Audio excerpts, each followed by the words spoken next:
yang memberikan sebuah makna yang sangat luar biasa kepada publik, memberikan efek yang sangat luar biasa. Dan salah satu sumber foto dari Kompas ini kan bagaimana saat itu momen-momen yang diambil, waktu, timing, dan foto yang diambil sangat memberikan makna yang sangat luar biasa bagi masyarakat yang saat itu begitu panas-panasnya dalam dunia percaturan politik di Indonesia. Dan foto ini begitu mendinginkan saat suasana yang panas saat itu.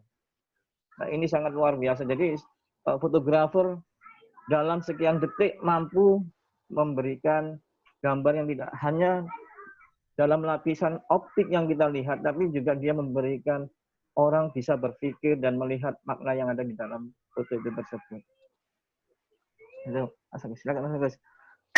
Lanjut ya. Iya.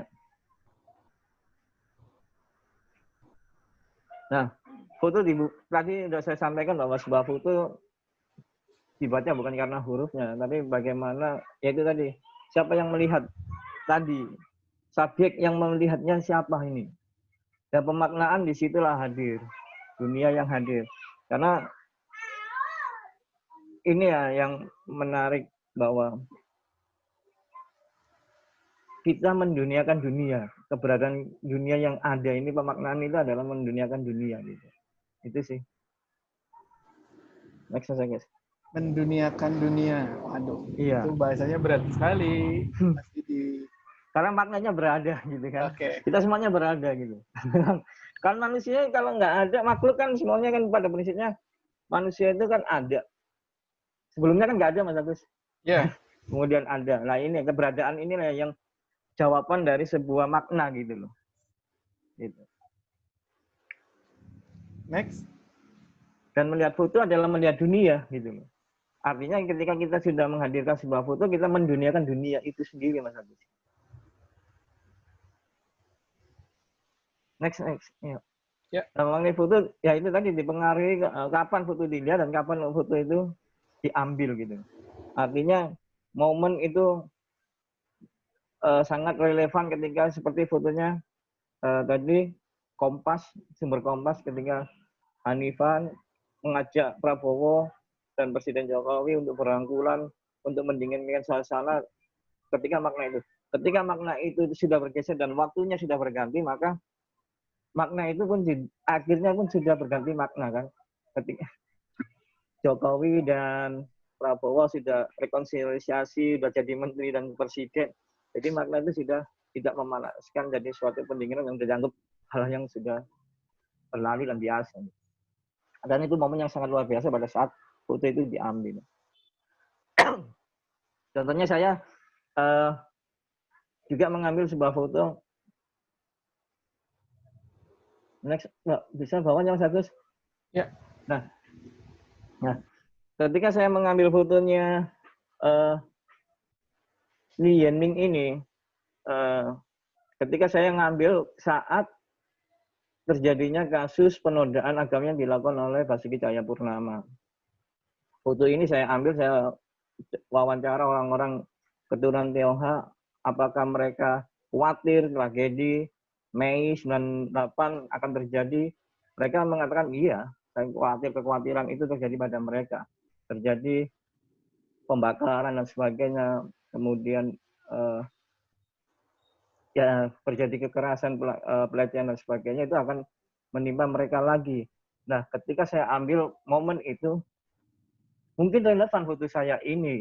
Dan saya melihat dia orang-orang seperti Lee Yanming ini, salah satu orang turunan Tionghoa yang saya ambil di Surabaya, dia begitu trauma akan terjadi, Mei itu akan terjadi lagi ketika kasus penodaan agama yang dilakukan oleh Basuki Cahayapurnama atau Ahok. Nah, ketika foto ini sudah berlalu, maka relevansi ini juga sudah berlalu sih. Karena waktunya, prosesnya sudah berlalu. Nah, sebelum saya mengambil, dia benar-benar frustasi, saya mengambil beberapa elemen visual yang menunjukkan dia mengalami gangguan psikologi, ya, khususnya kekhawatiran, stres dan sebagainya akibat tragedi itu. Saya mengambil elemen-elemen sebuah kasur yang diberdiriin dekat meja makan, kemudian tong sampah, dekat meja makan, kulkas yang di dekatnya itu, terus kemudian baju, tas, yang semuanya yang ada yang berantakan di wilayah situ, dan kemudian tempat nasi juga. Nah, elemen-elemen ini sebelum saya memutuskan untuk memotret, maka saya putuskan melihat momen-momen itu dulu sebagai penunjang dari konteks yang ingin saya sampaikan dan konten yang ingin juga saya sampaikan. Nah, subjek matternya si Li Yanning ini dan pas dengan gestur, tatapan mata, gesturnya dia juga, kita seakan-akan masuk di dalam dunianya dia. Itu yang bagi saya sebagai fotografer yang menjadi penonton bagi dirinya Li Yanning ini, Mas Agus. Oke. Oke, ini menarik nih buat saya nih. Apalagi saya berangkat dari otodidak yang terjun langsung ke lapangan, tidak akses ke diskusi seperti ini tuh dulu sangat terbatas untuk saya. Jadi saya sih sangat tertarik sekali melihat foto ini ya, masih apalagi dengan Mas Sidik tadi cerita latar belakangnya segala macam dan juga ada caption ini. Nah, yang saya mau tanyakan, karena Mas Sidik kan berangkatnya dari jurnalis nih, foto jurnalis misalkan. Nah, kita misalkan sebagai awam nih, atau sebagai jurnalis, atau kita tanggung jawab sebagai fotografer ketika menyajikan satu foto, itu harus dengan caption atau hanya biar liar saja, fotonya saja yang kita sebar misalkan biar orang punya persepsi masing-masing, atau kita punya tanggung jawab untuk mengarahkan dulu bahwa foto ini latar belakangnya seperti ini, itu aja dikasih caption lah gitu, biar orang lebih agak fokus untuk melihat dan mencerna foto itu, atau dibiarkan liar gitu aja, Mas. Tadi kan langsung nganterkan Abi ke dia, langsung ke itu. Iya, Mas Bay. Nanti di situ juga ada kita ya tentang sebuah asosiasi bebas di materi yang terakhir, mungkin kita ada sebuah asosiasi bebas foto. Nanti sebuah kelanjutan. Memang sebuah foto ini ya itu tadi, nanti kita melihat dari fungsi foto kita gunakan untuk apa sih gitu loh. Nah, kita mau motret fungsinya untuk apa? Itu nanti kita ada di pembahasan yang nanti di belakangnya itu, Mas Bay. Karena Oke, siap. Kita lanjut dulu berarti ya. Iya, Mas Bay. Oke, lanjut ya. Nah, sudut pandang itu juga sangat mempengaruhi ya persepsi orang dan emosi seseorang. Di dalam sudut pandang, nah kita meletakkan orang memberikan sebuah pemaknaan akan menjadi sebuah berbeda ketika sudut pandangnya juga berbeda. Akan menimbulkan sebuah emosi orang lain yang sangat berbeda. Kita ambil contohnya fotonya Jenderal Gatot Nurmantio dengan Jenderal Joseph yang diambil oleh Angkatan Darat Amerika Serikat ini. Bagaimana sudut pandang yang diambil oleh Amerika terhadap foto Jenderal Gatot ini sangat menunjukkan bahwa keberadaan Jenderal Joseph ini Angkatan Darat Amerika kedudukannya lebih tinggi dibandingkan Angkatan Darat kita, dalam persepsi kita, gitu. Dalam persepsi mereka ingin menunjukkan bahwa keperkasaan mereka atau kedudukan yang lebih tinggi mereka daripada Indonesia. Dari sudut pandang ini. Kalau kita mengambil, kalau kita sudut pandangnya ini, foto ini berbeda, mungkin di depan atau lebih sudut pandangnya ke Jenderal Gatot Nurmantio, mungkin akan berbeda persepsi juga. Karena disitulah pentingnya bagaimana kita mengambil sudut pandang dan siapa sih yang menggunakan alat kuasa, siapa di belakang kamera itu yang menggunakan. Ini penting banget untuk memberikan suatu foto itu, memberikan makna yang apa yang ingin disampaikan oleh seorang yang fotografer yang ingin menyampaikan itu gitu. Nah, karena dengan sudut pandang dan satu klik atau klik tertentu, sebuah foto akan memberikan makna yang sangat-sangat berbeda dan ceritanya dari sebuah cerita yang sebenarnya. Itu. Oke, saya juga sebenarnya baru tahu kalau ini termasuk pemaknaan gimana cara membaca foto ya. Ya menarik, menarik banget di sini. Andaikan itu di depan banget, mereka akan sejajar dan posisinya seimbang secara kedudukan ya. Iya, Apalagi kalau kita misalkan ngambil dari sudut pandangnya Jenderal Gatot Nurmantio, pasti sudut pandangnya akan berbeda, Mas. Iya. Ya. Nah itu siapa tergantung alat kuasa di belakang kamera itu yang menggunakan siapa dan kepentingannya untuk siapa kan gitu, Mas Agus. Oke. Makin menarik nih. Iya. Nah, sama ketika saya dengan sudut pandang yang berbeda dan saat klik tertentu akan sebuah foto bisa memberikan makna yang berbeda pula dari cerita sebenarnya. Ambillah contoh saya mengambil sebuah foto, contoh saya anak kecil ini. Di bawahnya ini, Mas. Oke. Ini ya? Bawahnya nanti ya. Ini ya? Ya, iya. Silakan teman-teman kita sambil diskusi melihat sebuah foto ini.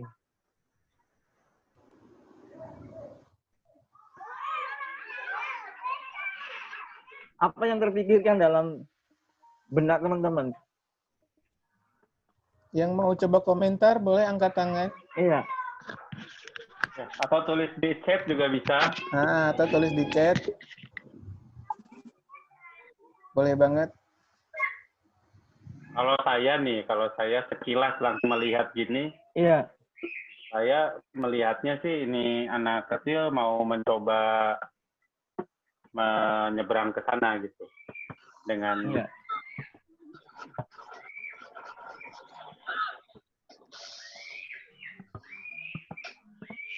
Kan dari foto ini jelas seperti anak yang lagi terjebak kan di dalam lautan ini. Coba bayangkan bagaimana dia bisa selamat dengan berbagai batu-batu yang jaraknya mungkin dia tidak akan bisa mencapai untuk melompatin dari satu batu ke batu yang lain itu bisa. Mana ujungnya dari tempat dia untuk selamat? Karena di sana juga di ujung sana masih juga lebih lautan yang kayaknya lebih dalam lagi kan ya. Itu. Nah, ini ya inilah sudut pandang. Padahal ceritanya sebenarnya tidak seperti itu. Anak ini memang air datang. Saya memotret tentang abrasi. Saya pernah mengerjakan beberapa proyek tentang abrasi, kenaikan air laut. Dan ini saya ngambil di Muara Angke, Kali Adem. Anak ini sedang bermain. Memang air laut sedang datang, tapi tidak datang dan anak ini bermain dengan teman-temannya. Saya menghilangkan anak-anak lain yang bermain, teman-teman dia yang bermain. Tujuannya adalah ingin memberikan suatu dramatisasi bahwa anak ini terjebak dalam sebuah kenaikan air laut ini. Itu sih pola pikir yang ingin saya menggrab nanti membaca sebuah orang melihat sebuah foto saya seperti ini. Padahal sebenarnya air laut ini juga tidak tinggi-tinggi amat gitu. Tapi bagaimana sudut pandang kita mengambil sebuah foto itu menjadikan suatu makna dalam sebuah foto menjadi sesuatu yang berbeda. Itu sih. Jadi kayak anak ini kayak nggak siapa yang mau nyelamatin dia gitu kan gitu ya. Itu sih. Mas Agus. Oke. Mas Boy. Nih ada dari Nusa yang menarik menurut saya dia bawa gelas kosong sementara dia ada di air. Air. Iya. Siapa nih? Mas Nusa ya? Nusa ya. Itu. Jadi ibaratnya mungkin Mas Nusa airnya tumpah di lautan semua jadi lautan. Jadi gelas kosong. Jadi seperti itu. Jadi sudut pandang itu bisa menjadikan makna sebuah foto itu berbeda dari foto yang sebenarnya, apa cerita yang sebenarnya. Nah, di sinilah kita bisa bicara nanti next lagi dan next ya. Dalam sebuah makna foto kita melihat dari juga fungsi dan budaya di setiap wilayah. Contohnya hal-hal yang mempengaruhi adalah elemen visual, ikon dan simbol dalam memaknai sebuah foto. Contohnya aja kita bicara tentang merah. Bicara tentang merah aja akan memberikan makna yang berbeda. Ketika kita bicara tentang merahnya bendera merah putih, memberikan makna yang berbeda, yakni makna merah putih apa maknanya? Bendera merah putih merahnya. Darah. Merahnya merah putih, darah. maknanya berani. Berani. Ketika kita berbicara tentang maknanya merahnya lampu merah, maka maknanya akan berbeda menjadi berhenti. Oke. Ketika kita bicara makna merahnya darah, maka kita akan bicaranya berbeda dengan makna berhenti dan berani. Jadi makna menjadi makna yang membantu. Nah, di sini kita tidak bisa mensamaratakan semua menjadi satu makna. Tapi bagaimana kita melihat makna itu tergantung dari fungsi dan budaya yang ada itu. Dari simbol-simbol yang digunakan. Coba bayangin kalau kita maknanya kita jadiin samaratakan. Maknanya merah, merah lampu merah. Kita samakan dengan makna merahnya bendera merah putih. Pasti orang akan nerobos semua itu. Karena berani. Apa yang terjadi? Akan terjadi sebuah kecelakaan. Sama ketika maknanya merahnya darah yang untuk membantu kita maknai dengan maknanya merah, lampu merah berhenti. Siapa yang mau membantu orang donor darah? Nah, di sini kita pentingnya tidak sekedar kita memaknai tergantung dari sekeenaknya kita, tapi bagaimana kita melihat fungsi dan budaya yang ada. Contohnya seperti bendera kuning di Jawa Barat yang saya tahu di sini, contohnya saya di Bekasi, bendera kuning akan memberikan makna berbeda dengan bendera kuning ketika saya di Surabaya. Bendera kuning di sini maknanya orang mati, ada kematian. Tapi ketika bendera kuning di tempat saya di Surabaya, maknanya orang punya gawe, punya hajat. Jadi setiap memiliki makna ketika budaya itu di mana berada akan memiliki sebuah makna yang juga berbeda. Itu. Jadi kita harus melihat fungsi dan budaya yang ada dan khususnya elemen-elemen visual yang kita gunakan itu sih. Nah, dalam memaknai sebuah foto itu kita pasti melihat bentuk media yang digunakan, konteksnya apa. Nah, ketika kita sudah melihat dari konteksnya yang ingin disampaikan apa, foto yang ingin disampaikan apa dari fotografernya, baru kita tahu apa isi yang ada dalam foto tersebut. Apakah foto itu sesuai atau relevan dengan isi yang disampaikan oleh fotografer tersebut. Itu. Jadi kembali lagi kita melihat makna itu, jadi untuk melihat konten isi sebuah foto, yakni kita harus melihat dulu konteks yang disampaikan apa. Kita jadi memahami gitu. Dan media apa yang digunakan juga kita mempengaruhi. Ketika contohnya kita menggunakan media fotografi, kita gunakan media di galeri dengan media foto di jalanan akan menjadi sebuah berbeda. Contohnya seperti ini. Nah, dan untuk siapa sih sebenarnya kita foto? Untuk siapa kita motret dan tujuannya apa kita menggunakan foto itu kita hadirkan di dalam ruang publik? Karena ketika kita foto kita sudah hadir di ruang publik, semua menjadi spektator dan fotografer is dead. Fotografer sudah nggak ada. Foto yang telah berbicara. Semua orang akan memaknai subjek yang memandang itu yang akan memberikan makna pada foto mereka. Itu. Nah, di sini pentingnya untuk siapa dan tujuannya apa foto itu digunakan. Nah, apakah untuk propaganda? Apakah untuk jurnalistik, apakah untuk seni, ataukah untuk penelitian, dan lain-lain.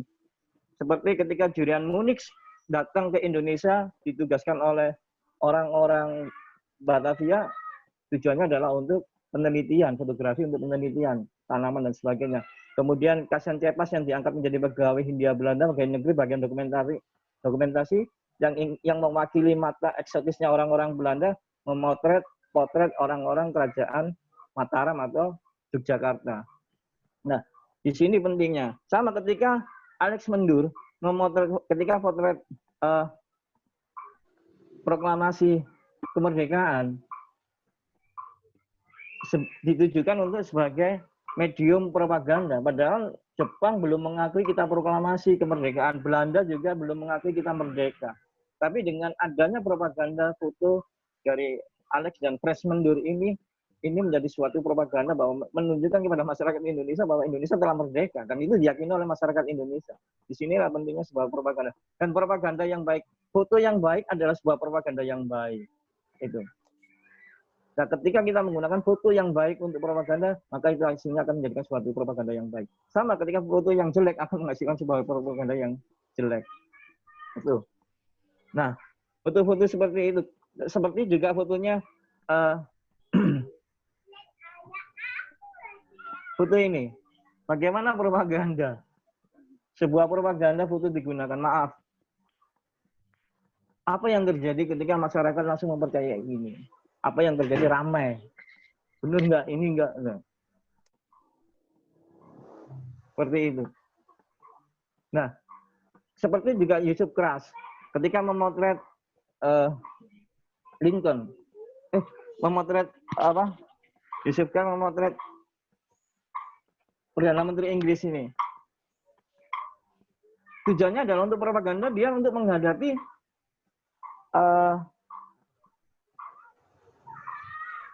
Nazi. Ketika menghadirkan sebuah foto yang Perdana Menteri, siapa ini aku lupa. Yo, ada yang tahu? Saya juga lupa Apa sih, namanya nih, Bang? aduh. Pura-pura lupa. Iya, jadi ini sebenarnya orangnya adalah orangnya suka humor kayak Gus Dur gitu. Tapi bagaimana ketika dia harus menghadapi sebuah nasi yang terkenal dengan kekejiannya, kekejamannya seperti itu, ya maka dia harus ditunjukkan sebuah foto ya seorang pemimpin yang benar-benar memiliki karakter bengis juga gitu. Dan foto inilah yang akhirnya dipakai untuk propaganda untuk melawan Nazi. Itu. Ini karya Yusuf Kras. Nah, di sini kita dalam memaknai sebuah foto itu kita memiliki 3 lapisan visual ya, yakni tanpa optik, kemudian tanpa visual dikenal, atau kultural yang bisa menjadi tanpa visual dikenal, tanpa visual tidak dikenal, kemudian yang ketiga, lapisan ketiga yakni tanpa personal, tanpa fungsional, dan tanpa fotografi. Halo? Ya. Masih lanjut ya, kita udah ini. Udah Masih. ya? Nah, di sinilah contohnya seperti contoh foto propaganda tadi. Ratna Sarumpait. Oh, oke. Nah, contohnya. Nah, ketika kita menjadi orang awam yang mata ini menjadi fungsi optikal, kita hanya langsung mempercayai bahwa ini foto ini langsung. Mempercayai foto ini menjadi orang yang teraniaya dan sebagainya. Kita mata optikal ya, langsung pada lapisan pertama. Lapisan kedua, apakah kita kenal atau enggak orang ini? Jadi seperti itu. Nah,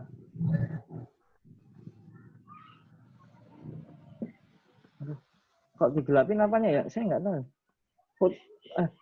Nah, apa? Ketika orang masuk di lapisan ketiga, mereka akan berpikir, foto ini, benar nggak sih foto ini? Orang ini dianiaya, kita melihat fungsional, benar nggak? Tujuannya untuk apa dia foto menampilkan ini? Nah, kita masuk di lapisan ketiga. Nah, kebanyakan, kalau menurut Seno Adi Dharma, orang yang kurang berpikir itu hanya masuk melihat sebuah foto, hanya masuk di lapisan ke-1 dan ke-2. Dan orang yang berpikir masuk dalam lapisan ketiga. Itu. Ya. Next, Mas. Nah, kita asosiasi bebas tadi, Mas Boy. Mas Boy. Artinya, kita, ini gambar apa sih? Teman-teman silakan melihat gambar ini gambar apa nih? Silakan chat. Mengasesi bebas. Yang mau berpersepsi ya, dan mencoba membaca foto, silakan chat. Ini gambar apa?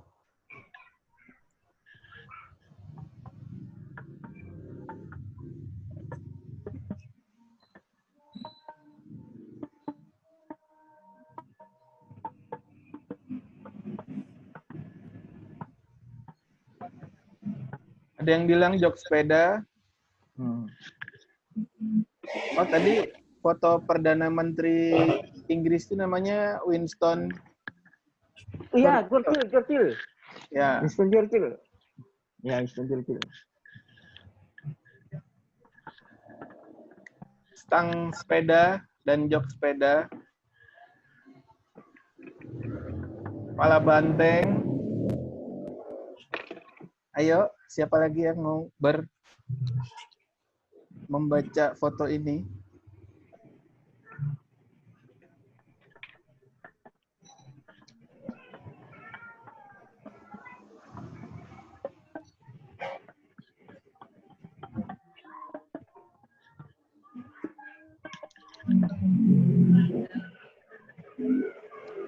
Kepala kerbau.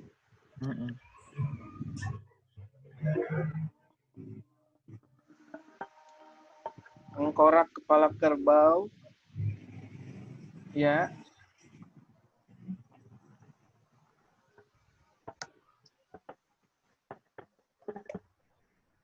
Nggak ada yang bilang ini peniti ya?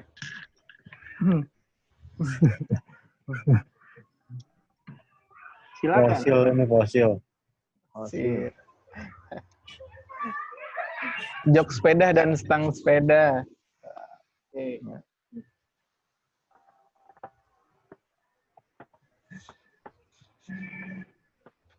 Oke ya. Ya, lanjut Nah. Mas Didik. Disitulah itu persepsi banyak orang. Ada yang mengatakan jok sepeda, ada yang mengatakan kepala kerbau, ada yang mengatakan fosil dan sebagainya.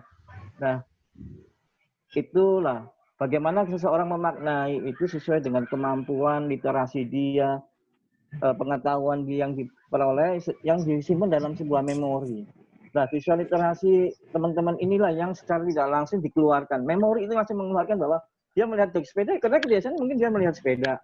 Ketika dia masih dipakai salah satu partai, dia akan menunjukkan bahwa ini logonya partainya dia, kan gitu. Berarti salah satu logo partai. Nah, itu. Jadi di sini tidak ada salah dan benar, hanya itulah ketika kita mempersepsikan sesuatu, maka secara tidak langsung memori yang ada di dalam pikiran kita itulah keluar sesuai dengan kemampuan literasi yang pernah kita lihat. Dan memaknai ini adalah sebenarnya ini adalah lukisan Pablo Picasso tahun 1942 yang harganya miliaran, Head Buffalo. Judulnya Head Buffalo atau kepala banteng. Itu. Nah, itu ya. Sama dengan ketika kita mempersepsikan foto di bawah ini. Contoh, ini asosiasi bebas. Jadi setiap orang memiliki pemaknaan sendiri-sendiri sesuai dengan kemampuan dia, sesuai dengan pengetahuan dia, sesuai dengan budaya mereka, dan sesuai dengan ya literasi visual literasi yang mereka miliki. Nah, contohnya seperti ini. Coba apa yang dimaknai? Ayo.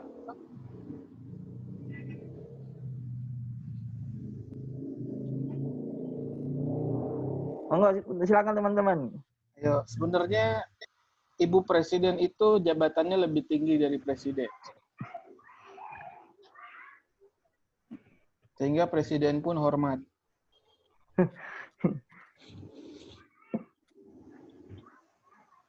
Itu menurut saya.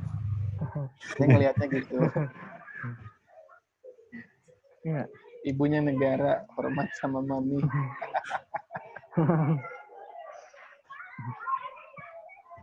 The power of ibu negara. Hormat sama istri.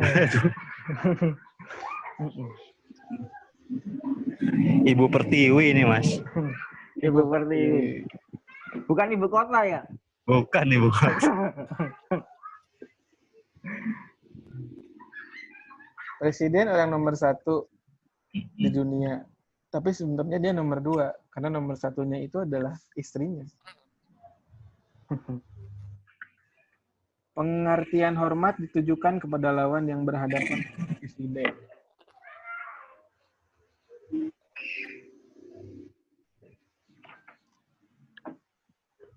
Yo. Silakan. Ini asosiasi bebas ya? Iya, ini asosiasi. Jadi dilepas saja Bapak. Ini fotografinya isdet bahasanya gitu ya udah nggak ada. Jadi setiap orang yang melihat akan memiliki persepsi yang berbeda. Jadi setiap spektator atau yang melihat, subjek yang memandang itu akan memberikan makna tersendiri sesuai dengan apa yang mereka miliki itu. Ini asosiasi bebas tadi Mas Bay. Jadi seperti itu. Dan bisa juga ini harapan seorang fotografer bisa bertolak belakang dengan harapan spektator. Mungkin pendukungnya dari salah satu pihak. Pak SBY mungkin kalau melihat foto ini juga jengkel gitu kan. Seperti itu. Sebenarnya the real presiden itu siapa sih? Gitu. Sebenarnya the real presidennya itu siapa? Itu suara siapa itu? The real presiden ini siapa? Apakah the real presiden ini Bu Ani Yudhoyono? Apakah Pak SBY? Karena foto ini diambil ketika nama Bu Ani Yudhoyono lagi naik-naik daunnya dengan lebih terkenal ya daripada Pak SBY. Karena dia lebih banyak bergeliat atau pegiat fotografi juga dengan kamera tinggi dan sebagainya. Nah, foto ini, maaf aja dalam tanda kutip, bisa juga menjadi foto bagi kurang ajar ya, yang harus ditanyakan. Nah, inilah asosiasi bebas yang akan menimbulkan bahwa the real presiden sebenarnya itu bukan Pak SBY. Kalau kita mengasosiasi bebas, tapi di sini ketika kita bicara fotografi. Mas Didik, aku pengen lihat ekspresi mukanya Mas Didik biar ingat pelajarannya. Soalnya terlalu gelap. Nah, ini Gelap. Udah. Om Hengki ini. Enggak tahu ya. Iya nih. Nah, di sini ini foto ini sangat pasti tanda kutip yang ini menjadi sebuah foto yang bisa menjadi foto kurang ajar. Siapa sih ada real presiden sebenarnya? Mana presidennya Pak SBY, tapi kenyataannya dari real presiden dalam foto ini orang bisa mempersepsikan bahwa dari real presiden adalah Bu Ani Yudhoyono almarhumah. Nah, ketika foto ini memberikan asosiasi bebas, dibebaskan tanpa sebuah teks, maka foto ini tidak akan pernah berhenti. Semua orang akan mempersepsikan berbagai macam persepsi yang ada. Dan itu berbahaya. Sesuai dengan pengetahuan dan referensi dia. Iya, dan seperti itu. Nah, foto di sinilah fungsinya. Ketika dia memakai foto jurnalistik, maka agar foto ini berhenti, tidak memberikan persepsi yang kemana-mana, maka foto ini akan diberikan teks, caption, untuk memberhentikan persepsi orang yang kemana-mana, liar itu tadi.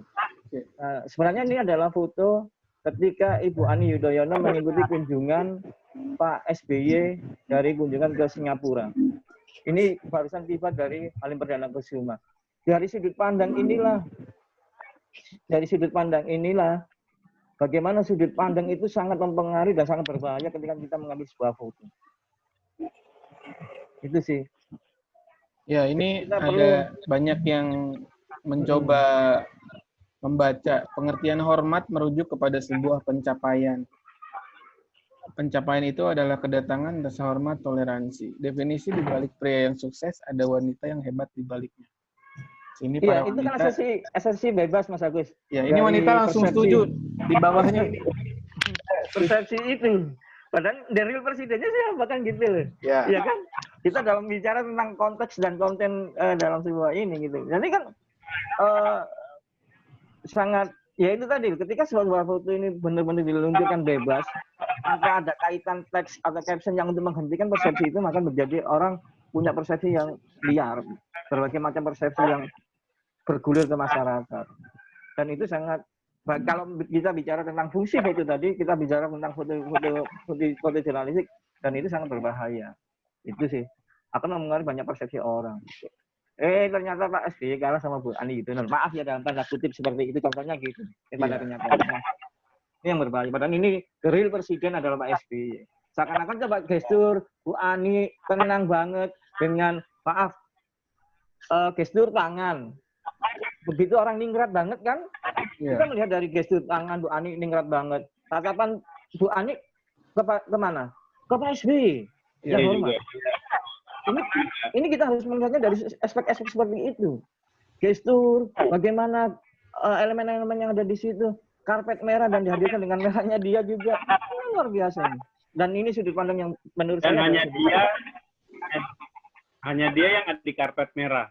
Jadi seakan-akan hanya dia yang di situ. Iya. Seakan-akan dia yang paling berkuasa kan gitu, Mas Bay. Dengan gestur tubuhnya, tangannya, cara pandangnya dia begitu tenang namun melirik. kepada Pak SBY yang hormat ini kan gitu. Nah ini sih mungkin dari saya teman-teman. Jadi udah ini terakhir. ya. Oh. Jadi tadi Mas Bray tadi kan asasi bebas. Nah, ini oleh karena itu ya ketika kita mengambil sesuatu, kita memberikan makna sesuatu, maka itu semua tergantung dari fungsi kita menggunakan foto untuk apa, budaya kita, kemudian pengetahuan kita, literasi visual kita, di situ kita untuk memberikan makna. Khususnya kalau kita ingin memaknai sebuah foto ya pahami dulu konteksnya, apa yang ingin disampaikan, apa yang ingin dihadirkan oleh fotografer, dan di situ kita akan tahu relevansi antara konteks dan medium visual yang disampaikan itu dengan isinya. Apakah relevan atau enggak? Dan sekali lagi fungsi foto itu yang penting. Kita mau apakah foto itu? Udah. Itu Mas Agus. Mungkin kita selanjutnya bisa diskusi Mas Bay. Mas Agus. Ya, yang saya menarik di sini yang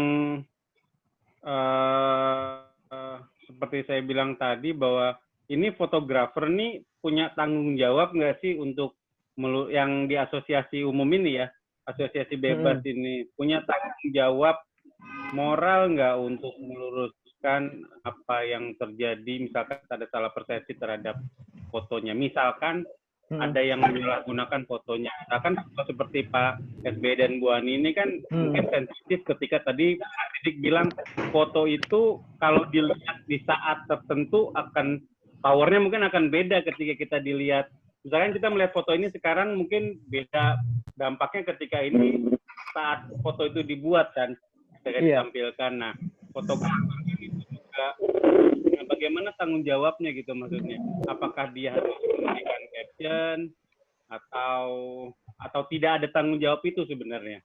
Iya, yang ini bicara bukan masalah tentang otoriter atau enggak ya, tapi tetap setiap fotografer memiliki etika, tanda kutip itu tadi ya, etika.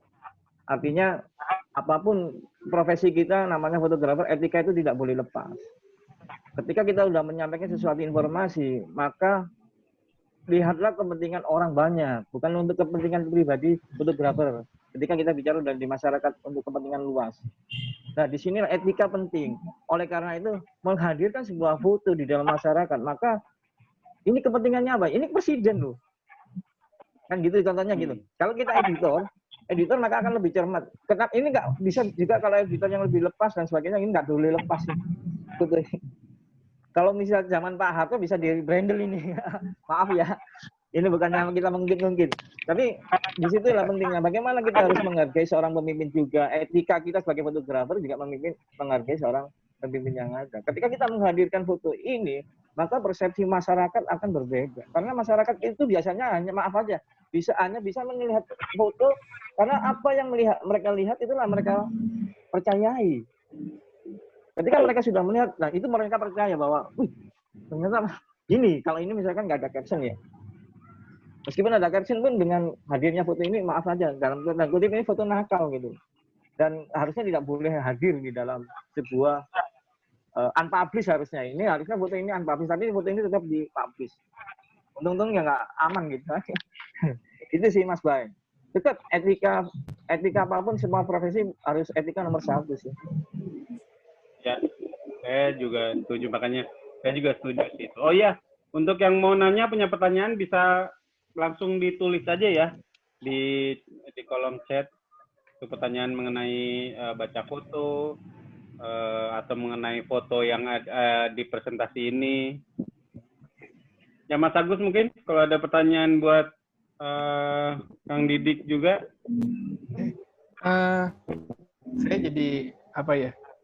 Ya melihat fungsi sosial media sekarang banyak orang memanfaatkan atau mengirimkan berita yang belum tentu kebenarannya gitu, melalui sebuah foto gitu. Berarti tinggal kita menyikapi itu. Ya kita rata-rata di sini ngerti tentang fotografi. Gimana cara membuat sebuah foto?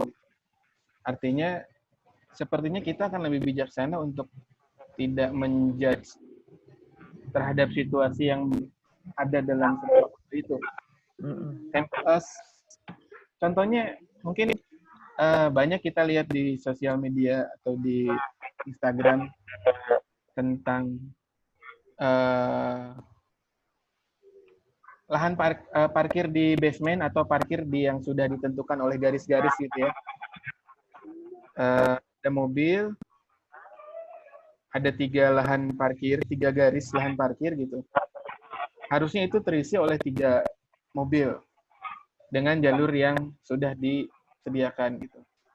Nah, sedangkan kita sebenarnya sempat lihat teman-teman banyak mungkin yang sudah melihat juga dia parkir ngelangkahin si garis itu. Jadi harusnya itu 3 mobil jadi untuk 2 mobil gitu. Nah, itu difoto gitu. Di-share di sosial media dengan judgement bahwa orang ini bodoh gitu. Orang ini nggak ngerti gimana cara parkir di tempat yang seharusnya gitu. Padahal kalau kita menarik ke belakang antara dia salah atau tidak, mungkin sebelumnya ada orang yang parkir di situ tidak teratur, dia mencoba menyesuaikan dengan mobil sebelumnya yang sudah parkir gitu. Sedangkan mobil yang sebelumnya itu sudah jalan duluan dan dia menjadi kambing hitam difoto oleh orang. Mungkin ya sepertinya ya kita harus lebih bijaksana melihat ke arah situ ya. Mungkin. Iya. Tentang baca sebuah foto gitu. Antara itu sebagai sebuah propaganda atau judgement terhadap orang yang artinya si orang yang mungkin itu tidak salah gitu. Atau kita nggak tahu itu dia salah atau tidak gitu. Jadinya menjudge, wah ini orang bodoh, orang bego, nggak punya otak lah, kan banyak tuh komentar-komentar yang tentang foto itulah yang saya ceritain. Sepertinya ya. Ini ada pertanyaan nih dari APF Barat nih. Iya. Saya kalau ingin tahu gimana, ini ya pertanyaannya ya juga bisa lihat ya. Mas Didik. Ya di chat. Bisa lihat ya Mas Didik ya? Nah, yaitu seberapa Jawa penting Barat. membaca sebuah karya foto. Semiotika. Penting. Wah, ya itu tadi penting yang tadi semiotika ya bisa menjadikan sesuatu yang penting juga sesuatu yang bisa berbeda. Ya contohnya semiotika bisa kan salah satunya adalah membeda. Contohnya itu tadi yang tidak relevan antara kondisi saat ini, bendera misalkan fungsi bendera secara semiotika sudah berbeda. Fungsi merah tadi secara semiotika sudah berbeda. Kuning, merah tadi. Saya apa? Kenapa bos? Satu Bandung. Maaf. Ada sambal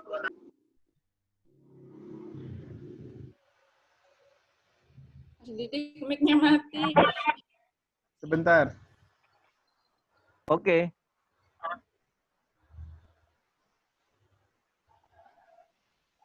Oke, masuk Mas. Sorry kepencet. Nah, semiotika salah satunya adalah contoh kita bicara tentang semiotika, kita bicara tentang studium dan punctum. Ketika studium kita mungkin bicara studium. Ketika melihat foto, contohnya fotonya tadi propaganda misalkan contohnya itu, atau fotonya Pak Anies ini tadi, bisa foto ya ini. Contoh setiap studium orang langsung studium itu kan orang pertama kali tertarik dengan foto itu. Kemudian dia bicara perhatian awal pada foto, ibaratnya gini, sebuah panah itu ini pada busurnya ini untuk masuknya gitu. Nah, orang melihat ini, kemudian ketika orang setelah menghilangkan nggak melihat foto ini, orang akan masih teringat bahwa kalau ini belum ini ya, belum diselidiki oleh pihak terkait. Kita bicara langsung foto ini, langsung ketika awal foto ini dihadirkan aja. Orang akan tertarik melihat foto ini benar gini. Nah, ketika orang sudah nggak melihat, orang pasti dalam pikirannya akan membicarakan Ratna Sarumpait dianiaya ini dan sebagainya. Ini masuk di dalam punctum karena udah masuk di dalam alam bawah sadar seseorang. Orang mengingatnya bahwa Ratna Sarumpait dianiaya. Ini kan bicara semiotika ya.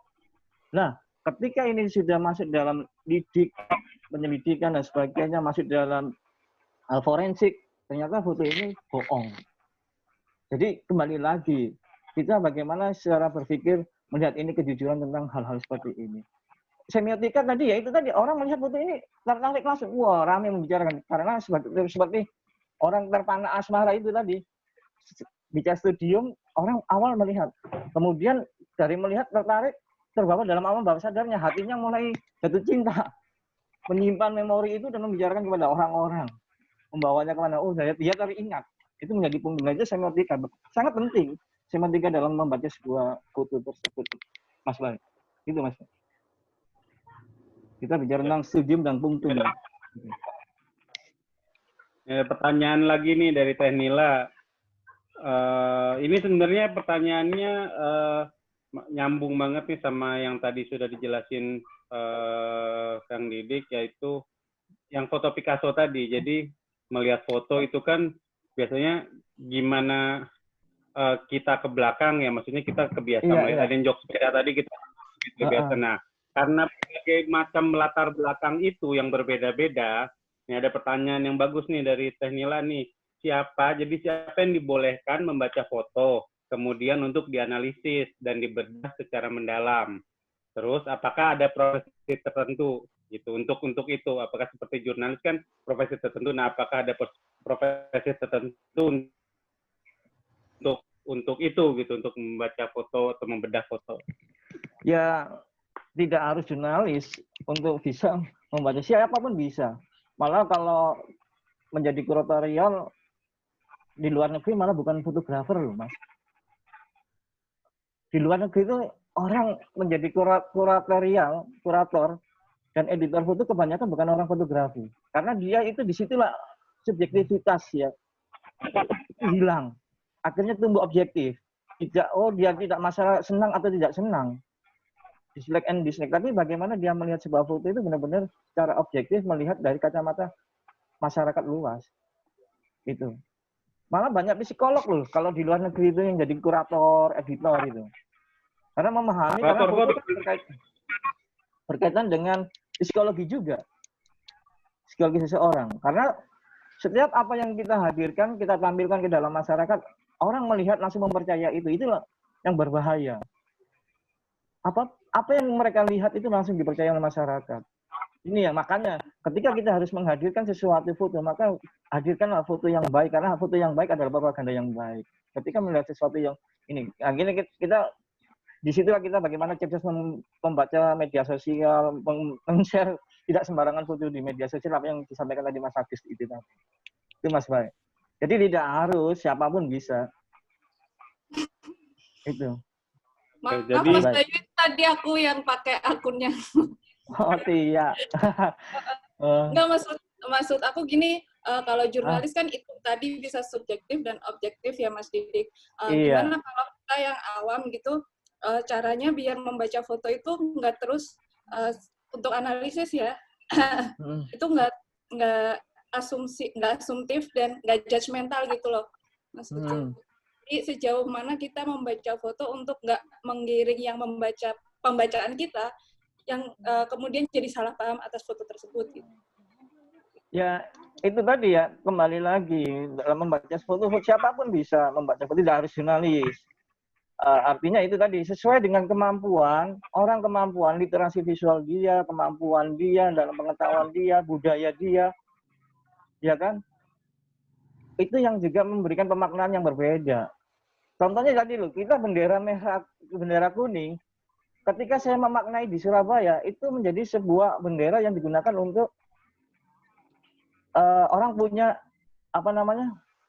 Orang punya hajat. Kenduri.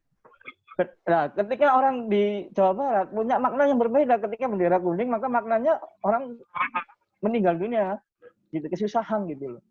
Jadi ya itu tadi kita melihat fungsi kemampuan kita memaknai sebuah foto, literasi kita, setidaknya itulah yang akan semua di dalam memori kita itu pasti akan tersimpan. Apa-apa yang ada ketika itu persepsi foto itu ketika kita melihat, orang akan menyamakan dengan memori yang pernah ada di otak kita. tersimpan itu, ya itulah menjadikan persepsi. Seperti yang tadi itu. Itu ya. Ya, wah Mas Agus hilang nih. Oke, saya lanjut di pertanyaan lagi nih. Pertanyaan lagi ada dari, kita bacain dulu. Siapa ya? Oke, dari APFI Jawa Barat lagi. Ini Mas Kiki nih ya, yang pakai akun ya. Banyak para kurator sering memberikan hasil karya foto. Bagaimana menurut Mas Didik dalam menyikapinya? Karena setiap orang memiliki literasi yang berbeda-beda. Yang tadi barusan dibahas kayaknya ya. Iya. Gimana tuh, Mas Didik? Iya. Ini mungkin maksud yang menyikapi ini foto yang di debat. Apa sih fotografernya harus menyikapi fotonya yang diperdebatkan atau siapa nih maksudnya nih? Iya, itu juga. Jadi gini, fotonya, jawabannya fotonya Mas Bay. Enggak, maksudnya itu yang ditanyakan fotonya. Jadi gini, ya ini kadang kan fotografer itu kan idealis ya. Halo? Iya. Masuk ya, masuk. Masuk. Masih, aman. Nah, fotografer itu kan kadang idealis. Contohnya aja kayak seperti kita membuat sebuah buku dan sebagainya. Di situ kita nggak bisa fotografer berdiri sendiri. Fotografer membutuhkan sebuah editor foto. Atau kalau di dalam pameran menjadi kurator.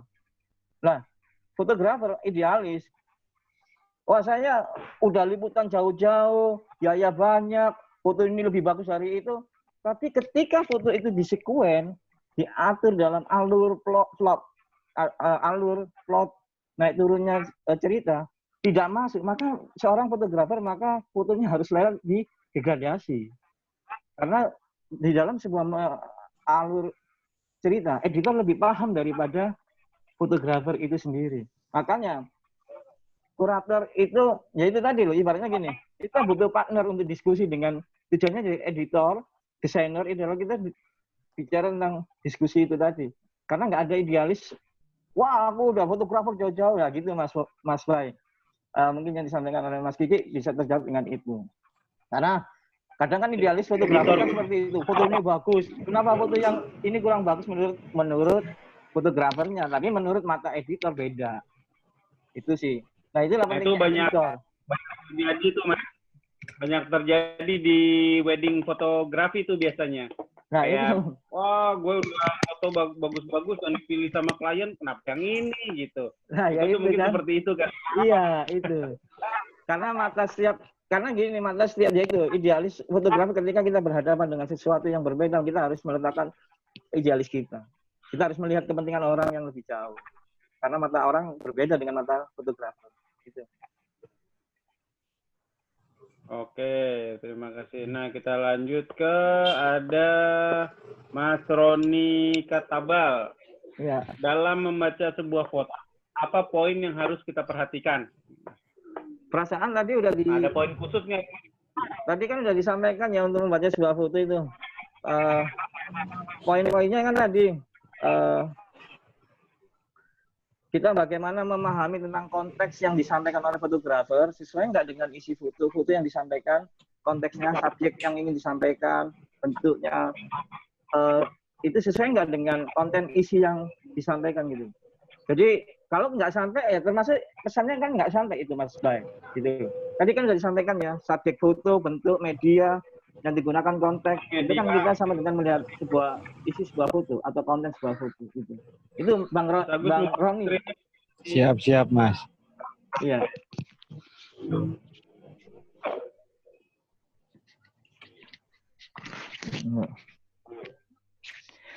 Ada lagi yang tanya tadi? Ya tadi udah ya.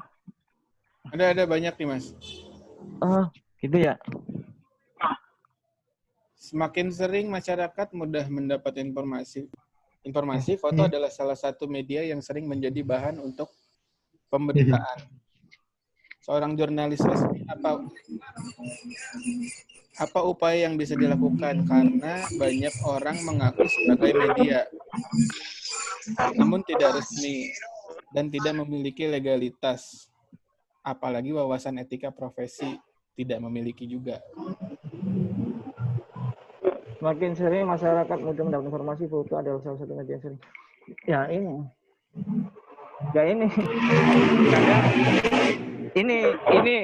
Ini mudahnya media sosial ya, Mas ya. Semua bisa jadi fotografer dan semua bisa jadi jurnalis. Tapi yang lagi-lagi ini jurnalis potret apa enggak? Kalau jurnalis itu sendiri kan punya etika, punya dibekali kartu etika dan sebagainya. Gitu. Nah, yang dikhawatirkan orang memotret demi kepentingan untuk memeras orang, kan yang bahaya di situ. Nah, ini kembali lagi siapa yang berkuasa di belakang alat kamera itu dan untuk apa dia memfungsikan sebuah foto tersebut. Itu. Kalau tujuannya dia, ya itu tadi, maaf wartawan botrek bahasanya gitu, tanpa surat kabar, tanpa legalitas, tanpa kartu pers dan sebagainya, dia mengambil untuk kepentingan memeras seseorang, contohnya gitu Mas Agus. Padahal orang itu belum tentu salah. Akhirnya terintimidasi dan sebagainya. Itu sih Mas Agus. Makanya betapa pentingnya berhati-hati menggunakan medium dan yang pasti adalah etika. Kalau orang benar-benar profesional pasti punya etika. Oh, mana yang baik, mana yang tidak kan gitu. Mana yang harus saya lakukan dan mana yang tidak harus saya lakukan. Itu sih. Oke. Mas. Ini di chat ada Mas Rafael yang angkat tangan. Silahkan open mic Mas Rafael. Kalau memang mau langsung bertanya.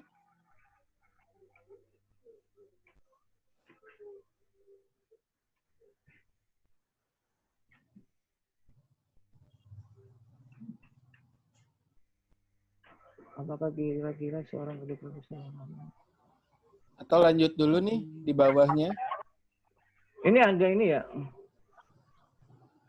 Dari Wiki Petani. Iya, apa? Halo Mas, apakah kira-kira seorang fotografer bisa mengontrol persepsi sesuai yang ingin disampaikan oleh fotografer kepada halayak? Sekarang ya persepsinya gimana? Kan tadi kembali lagi kita melihat fungsi foto yang mau kita tampilkan. Ini kan untuk klien ya? Iya kan Mas Agus? Yang tadi Mas Vicky untuk klien. Apa? Sebentar. Pada halayak yang nantinya disampaikan fotografer ke halayak yang nantinya membaca foto kalau bagaimana caranya?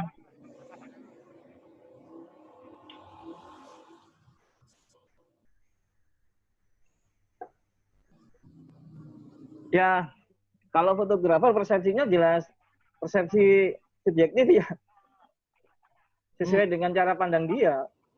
Tapi bagaimana dia ketika dia punya ini sesuai dengan apa ya tadi kembali lagi Mas Vicky, foto itu kembali lagi digunakan untuk siapa dan untuk apa.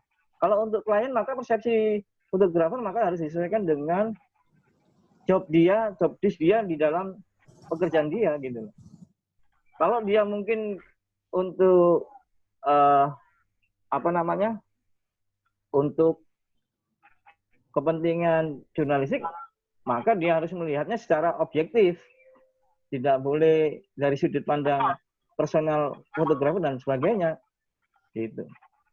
Ya kembali lagi, untuk mengontrolnya ya harus kita melihat fungsi apa, kita mau motretnya untuk siapa dan untuk apa gitu kan. Kembali lagi ke situ ya. Di situ sih.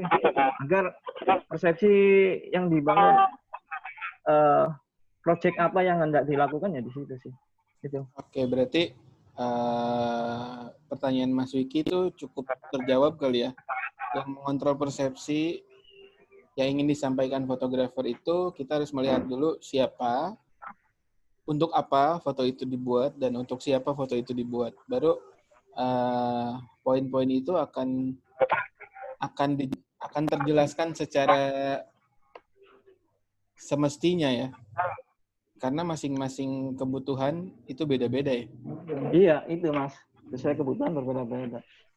Tidak bisa. Misalkan kebutuhannya si A, kita kasih foto si B dengan sesuatu yang berbeda kan gitu. Gitu. Sip. Lanjut.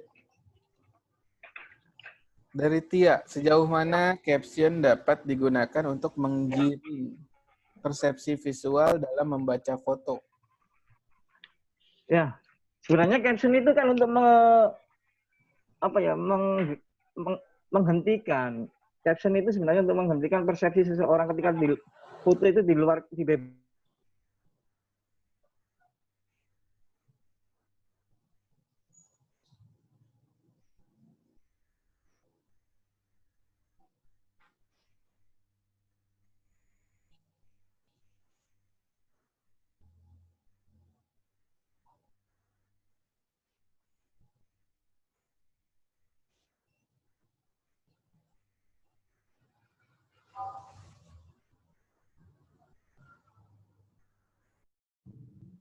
Mas Agus hilang.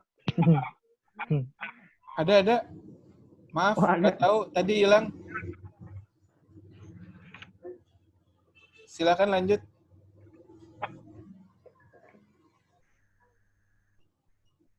Halo? Tes. Tes. Suara saya masuk kah? Masuk.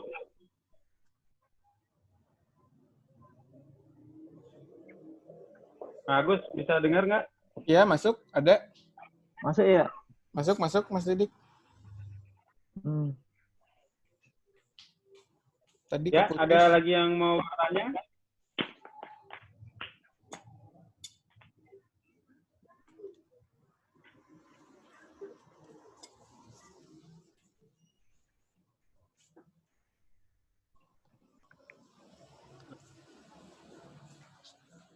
Oke, kalau gitu, ini ada lagi nih. Ini siapa? Tia lagi ya? Oh, Tisha. Oke. Nah, bagaimana menanggapi pembaca foto yang memiliki tanda petik power yang lebih daripada pembuat foto? Kemudian tulisan tersebut justru memperkeruh makna sehingga menjadi propaganda yang dipercaya lebih banyak oleh orang-orang. Gimana tuh, Mas? Mungkin Maksudnya bisa power yang lebih itu gimana ya? Nah, betul. Mesti jelaskan dulu power yang lebih nih. Iya, power yang lebih gimana, terus malah tulisan itu menjadi propaganda. Gini Om, Ya. misalnya ini aku pembuat fotonya, terus dimaknai oleh Kang Agus, yang dimana Kang Agus sudah terkenal lebih banyak orang. Nah, Kang Agus dalam tulisannya pemaknaan foto tersebut, dia malah justru memperkeruh makna foto yang saya bikin gitu. Jadi membuat propaganda dalam foto saya yang sebenarnya foto saya itu maksudnya nggak kayak gitu. Nah, menyikapi orang-orang yang kayak gitu tuh gimana? Di era dunia medsos yang sekarang yang kita bahas tadi ya. Jadi kan kesemrawutan ini yang menyebabkan akhirnya makna kita dimaknai orang lain dengan keruh gitu. Itu gimana menyikapinya? Ya, yang penting gini, Di. Konteks foto kamu yang ingin kamu sampaikan sesuai dengan caption yang kamu sampaikan. Kalau di dalam jurnalistik, caption itu kan sesuatu yang untuk menjelaskan sesuatu yang tidak ada di foto itu. Gitu. Kayak contohnya itu tadi loh. Kalau nggak dijelaskan itu kunjungan dari Ibu Ani Yudhoyono kunjungan, mungkin orang persepsi akan berbeda ketika kamu menuliskan caption bahwa ini dan ini yang menjadi propaganda malah dari presiden ini siapa sebenarnya sih kan gitu. Contohnya seperti itu kan gitu. Akhirnya jadi orang berbeda persepsi dan sebagainya gitu. Nah, yang penting ya itu tadi intinya adalah bagaimana konteks foto yang hadir kamu hadirkan, subject matter yang kamu hadirkan, konteksnya apa yang disesuaikan dengan apa yang kamu tulis itu. Dan caption di dalam jurnalistik adalah menjelaskan sesuatu yang belum ada di dalam sebuah foto itu. Itu sih. Ini kalau kita bicara tadi caption ya dan sebagainya. Itu Mas. Bye. Jadi ya. Itu beneran berarti ya? Beneran kayaknya, Ti. Curhat.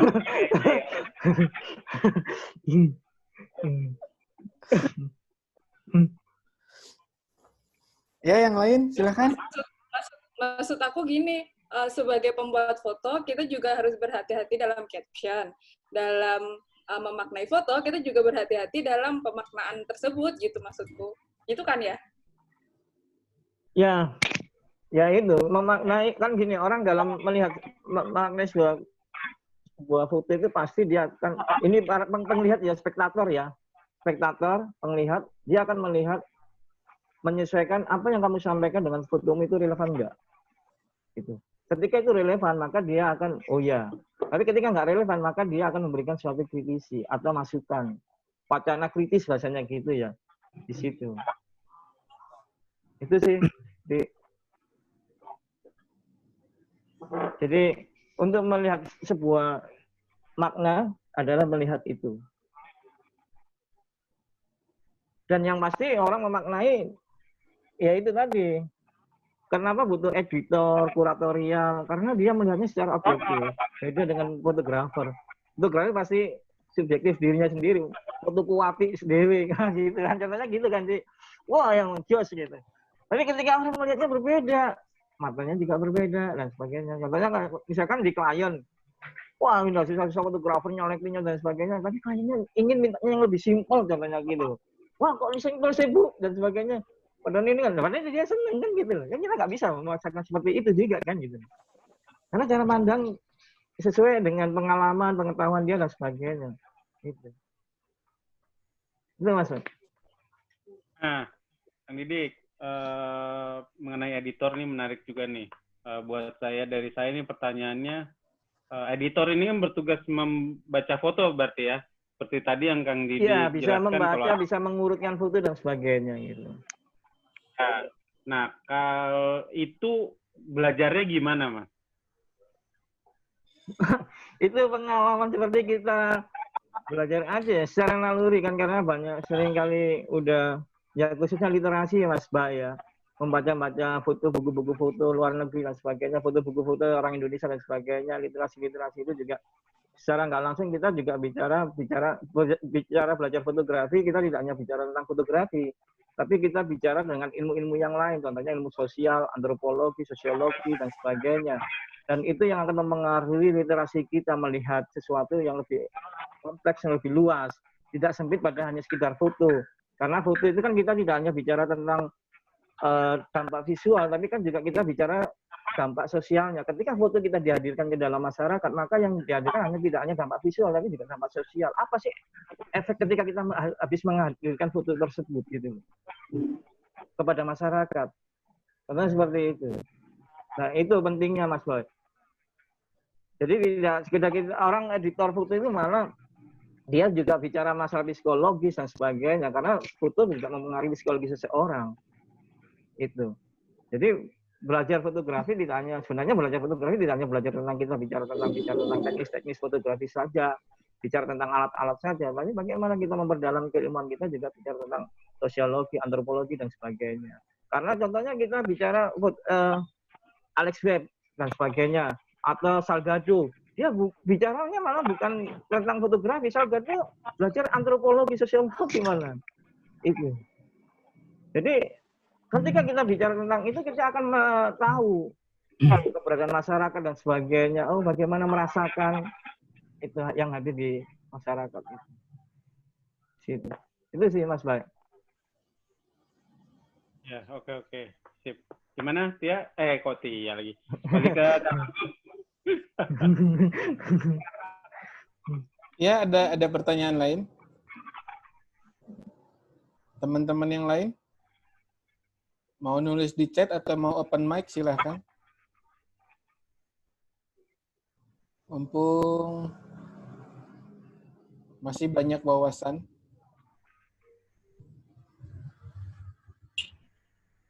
Ya, coba ini dalam arti fotografi itu ternyata memang tidak cuma sekedar teknis yang saat kita membaca sebuah foto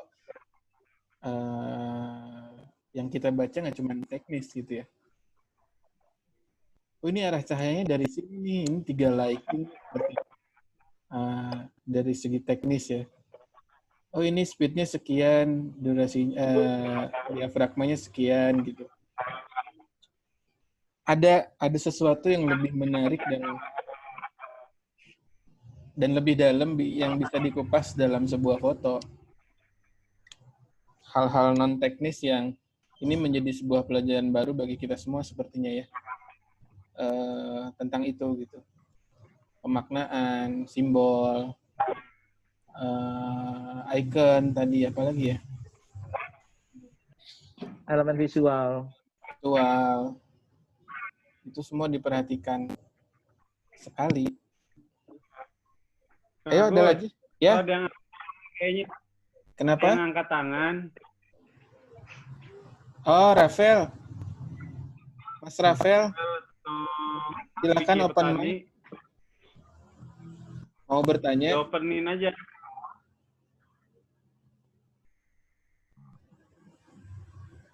Bisa di-unmute nggak sama Kang Agusnya? Nggak bisa di-mute dari sananya nih. Oh. Kepencet, direcokin. Wiki juga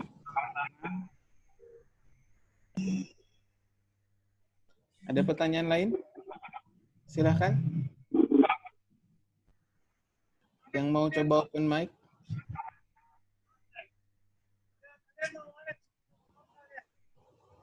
Ini banyak tapi silent reader. Pada malu-malu Kang buat nanya kayaknya. Iya, pada malu-malu sepertinya nih. Teina dong, Teina nanya, Teina. Halo. Kayaknya ini banyak mahasiswa foto juga ya. Ini kayaknya iya. Ada Bu Regin, silakan Bu Regin kalau mau bertanya. Ibu dosen.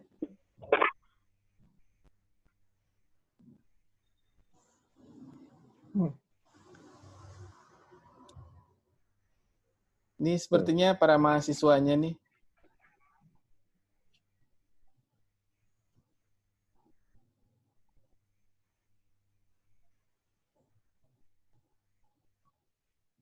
Halo?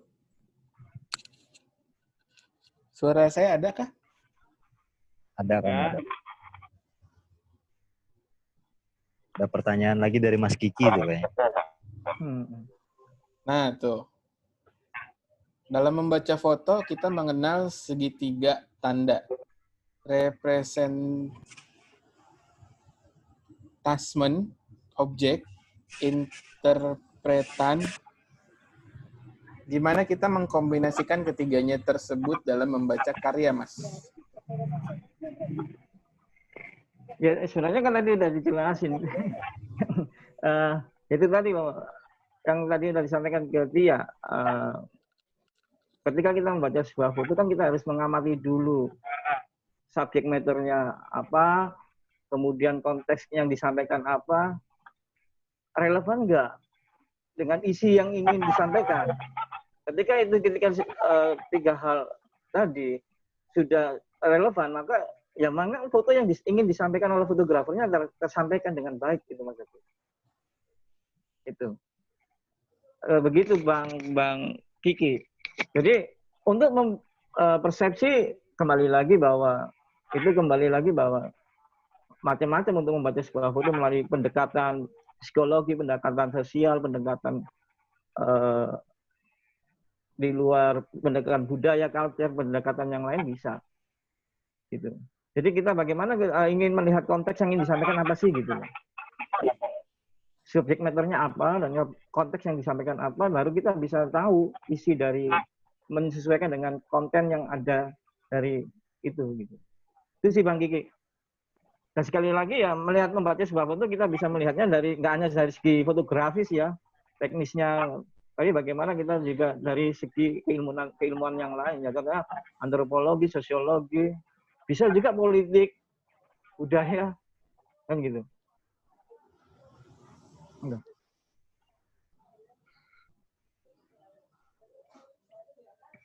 Iya. Ini ada pertanyaan dari nih. Gimana langkah awal supaya menjadi fotografer yang peka lingkungan supaya kita bisa mulai berlatih?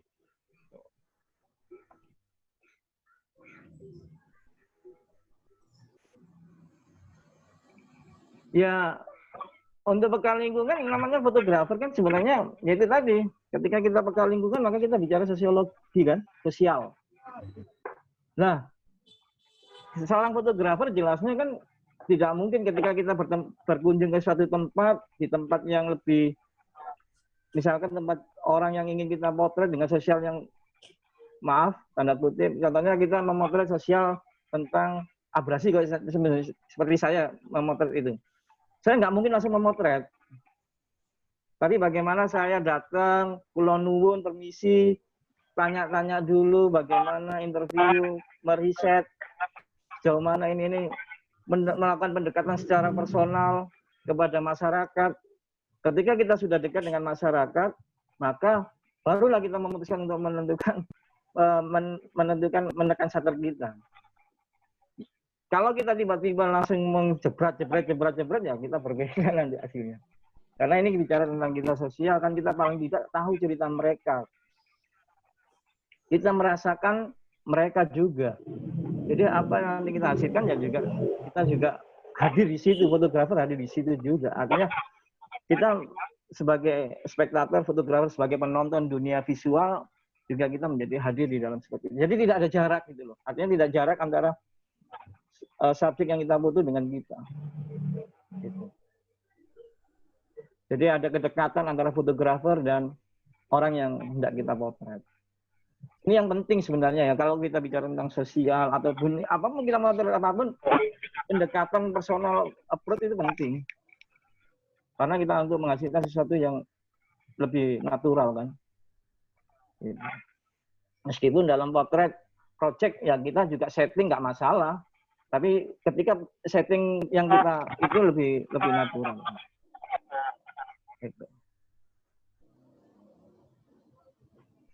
Itu Mas Bay. Ya, Mas Didik, ini dari Mas Ciki lagi. Mau baca sendiri? Atau ya gimana? Perasaan udah hampir sama tadi ya yang disampaikan itu ya. Itu Mas Agus. Tetap intinya kan di situ tadi. Gitu. Sudah ya, sudah diulang ya. Iya. Oke. Lanjut. Siapa lagi?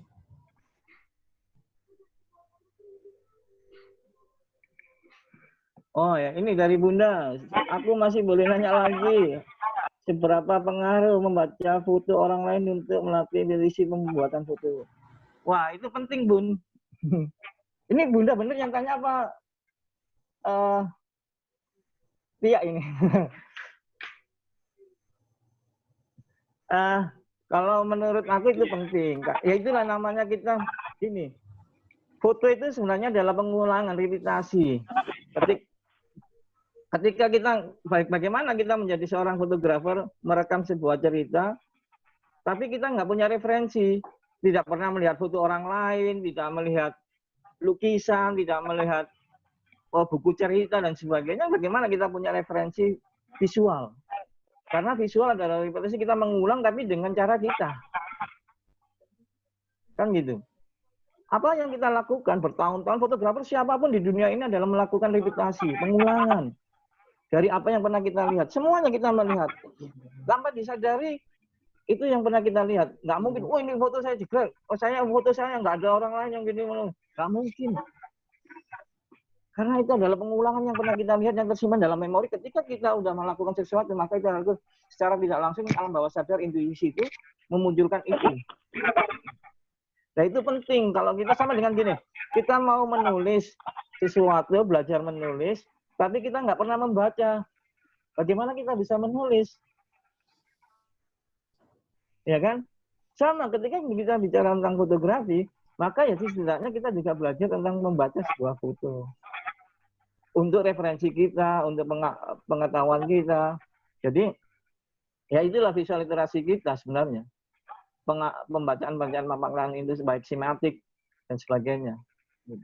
Itu Bunda, ini Bunda bener Ahmad Tia yang menulis dari katanya itu ya. Pokoknya itulah.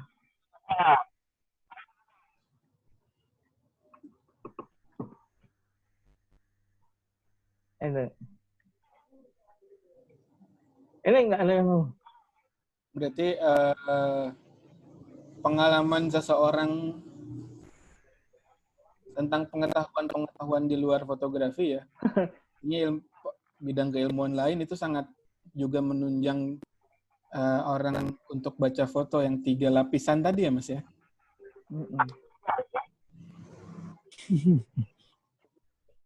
personal apa itu tadi? Itu ya sintakmatik itu bahasanya kayak gini Bang. Ada pertanyaan itu. Sintakmatik kan bahasanya kayak suku kata kita gitu loh. Bang Kiki banyak tanya Bang Kiki. Jadi sintakmatik itu kayak suku kata kita. Misalkan apa lelah, terus kelanjutannya apa. Coba kita kalau misalkan menulis sebenarnya seperti itu ya, itu menjadi kosakata kita gitu. Nah itu sintakmatik itu adalah kosakata visual kita sebenarnya. Itu Bang Kiki. Oh iya, tadi Mas Sidik menjelaskan tentang punktum dan studium. Secara ya, ini tadi kan udah itu. Iya, semiotika kan. Pengertian punktum dan studiumnya itu loh. Nah, kan bahasanya kan gini. Studium itu kayak sebenarnya gini, kita tertarik awal Mas Agus. Luaran itu loh.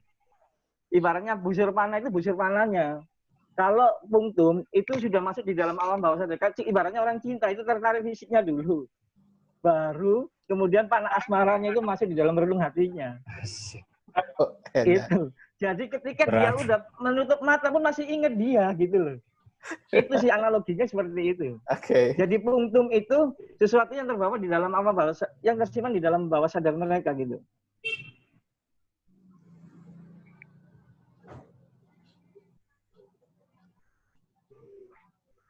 Nah ini ada tanya seberapa lama riset? Ya tergantung kita mau long project riset atau short project riset. Itu Mas siapa itu? Ada ya Mas siapa? Mas Billy ya? Mas Ika Sartika. Oh Mas Ika atau Ibu itu ya? Ini Mas Ika Sartika ketika research pendekatan terhadap lingkungan, budaya, sosial, ekonomi, berapa lama idealnya ketika membuat foto esai dan story foto? Ya tergantung kita mau bikin long project atau short project, tergantung di situ, tergantung project kita yang mau kita pakai. Dan tergantung metode pendekatan apa yang digunakan ya Mas? Iya, pendekatan metode apa, dan kedua tergantung biaya kita punya seberapa banyak. Itu yang penting. Karena tanpa biaya nggak akan bisa riset juga gitu. Jadi biayanya banyak, berarti risetnya lebih lama gitu ya? Ya bisa lama. Mau lebih dalam lagi 4 tahun dan sebagainya. Kayak fotonya Destiny of Reader-nya Mas Romi Purbawa 4 tahun. 4 tahun. 2 tahun ketika foto itu ditunjukin ke Denny Salman, ya salah satu juga editor saya, dia juga diskusi dengan saya waktu kita di Surabaya juga, ditolak, disuruh lanjutin 2 tahun lagi jadi 4 tahun. Setelah jadi 4 tahun baru mau diterbitin oleh Panya, kemudian ditarik oleh Oscar Matuha, jadi diterbitin oleh Antara gitu. Nah, ini jadi tergantung kita mau long project atau short project. Salgado juga long project semua, tapi uangnya juga banyak. Dia pengusaha, bapaknya pengusaha, juragan tanah. Ya Mas Romi juga situ enggak. Ya semua tergantung dari kepentingan kita, keperluan kita sih. Penyesuaian aja Mas Agus. Oke. Ini ada lagi dari Ibu Regin. Ronald, tergelitik untuk bertanya jika di dunia lukis. Waduh. Bisa jadi yang ditanyakan Mbak Nila tadi, betul bahwa makna bisa dikonstruksi oleh pihak lain. Katakanlah pihak ketiga, misal kurator. Saya nggak tahu kalau di praktisi fotografi gimana, apakah sama?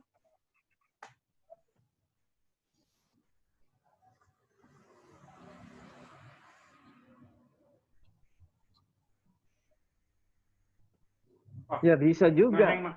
Makna itu bisa terkonstruksi berbeda dengan ketika seorang kurator atau editorial melihat, atau kritikus lukisan ya akan menjadikan sesuatu yang berbeda.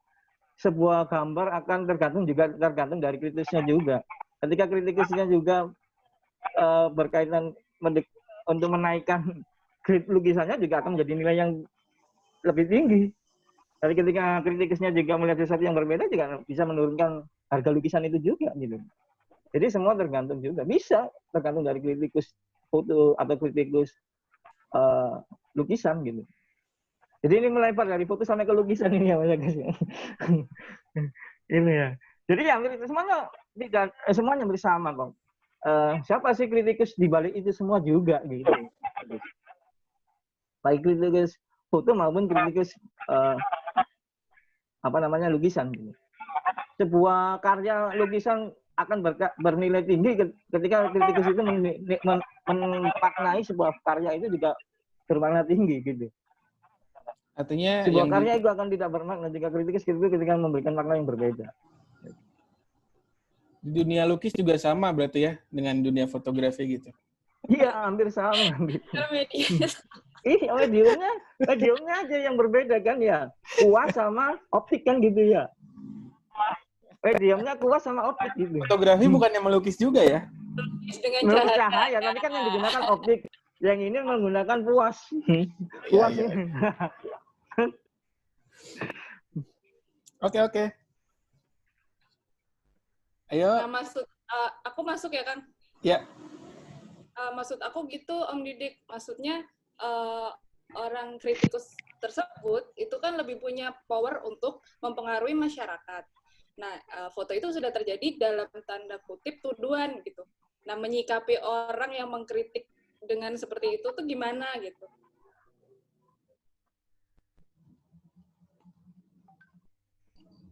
Kenapa? Ya. Aku sorry ya, lagi jawab WhatsApp juga. Ya enggak apa ya. Terus bisa ngulangin nggak? Aku lupa. Sorry ya. Sorry. Maaf. Kang Bayu. Ya, mati. Mas Didik, ada? Masih hadir? Ya. Hadir. Hadir? Mati ya saya ya? Enggak, ada. Masuk kan suaranya? Masuk ya? Masuk kok. Ya. Halo ya. Tia, masuk Tia. Maksudnya tadi yang dimaksudkan Ibu Regin dan yang dimaksudkan Tia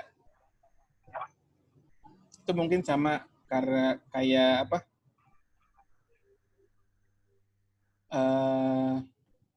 Si pembuat karya itu tidak punya bargaining position. Sedangkan orang yang melihat fotonya itu punya bargaining position, artinya lebih bisa mempengaruhi halayak gitu, Mas. Ya itu Mas Agus. Gimana cara menyikapi itu gitu? Ya. Itu ya Tia ya. Itu artinya. Ya kembali lagi ya. Siapa yang menjadi kritikus kita gitu ya. Gitu. Artinya yang penting gini, kita udah pada posisi konteks konten dan persepsi yang kita sampaikan itu sama dengan apa yang isinya gitu ya. Ketika itu orang mengkritisi, itu akan berbeda juga. Ketika itu menjadi perdebatan juga berbeda juga. Ketika Susan Sontag mengkritisi tentang fotonya Albert Weinstein juga berbeda. Ketika Albert Weinstein mengatakan ini paprika, Susan Sontag mengatakan bahwa ini adalah orang sedang berhubungan intim. Jadi ketika Susan Sontag melakukan pendekatan dengan psikologinya dia, karena dia psikolog. Nah, ini. Jadi ya, kembali lagi, siapa yang kita menjadi melihat itu? Ya itu tadi loh. Ketika sesuatu karya dihadirkan, maka sebenarnya adalah photographer is dead. Karya itu yang berbicara. Siapapun bisa bermaknai itu gitu. Siapa? Tergantung dari kemampuan dia melihat sebuah makna dalam foto tersebut. Itu dalam asosiasi bebas yang foto itu tidak diberikan caption. Iya. Nah, kalau captionnya misalkan kalau dia ngasih caption dan captionnya sudah sesuai dengan isinya ya sebenarnya tidak ada masalah. Mungkin dia akan melihat sesuatu yang berbeda. Bagi kritikus ya Mas Agus ya akan melihat sesuatu yang berbeda. Okay. Iya, atau bagi pengamat kurator yang lain. Ya contohnya gitu. Udah Albert Weinstein mengatakan bahwa ini adalah paprika yang tapi ketika Susan Sontag dengan cara pandangnya dia, psikologi, cara pandang psikologi dan dia menjadi sebagai seorang kurator, dia melihat ini sesuatu bukan paprika. Tapi ini adalah orang seperti berhubungan intim, paprika yang dikasih minyak dan orang sedang melakukan hubungan intim seperti itu. Nah, kalau Albert Weinstein bilang, udah ini paprika. fotografernya, tapi cara pandang orang berbeda. Itu maksudnya. Apalagi yang ya itu tadi orang sesuai dengan tingkat pengetahuan dia gitu. Iya, iya. Udah terjawab, Tia? Masih penasaran? Sudah. Cukup. Berapa menit lagi? 10 menit lagi? Kalau di poster sampai 9:30 bukan? Setengah 10, setengah 11. Oh iya ya? Iya, 15 menit lagi ya? Ya, 15. Ayo, mahasiswanya Ibu Regin, silakan yang mau lagi. Atau yang lain?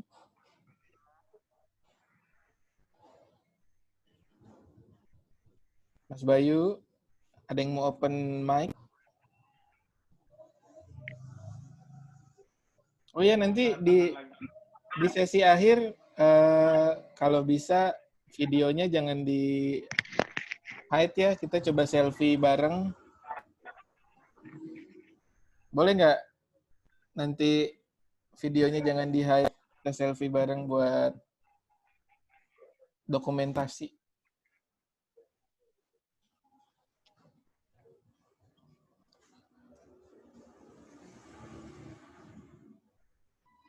Biar saling kenal.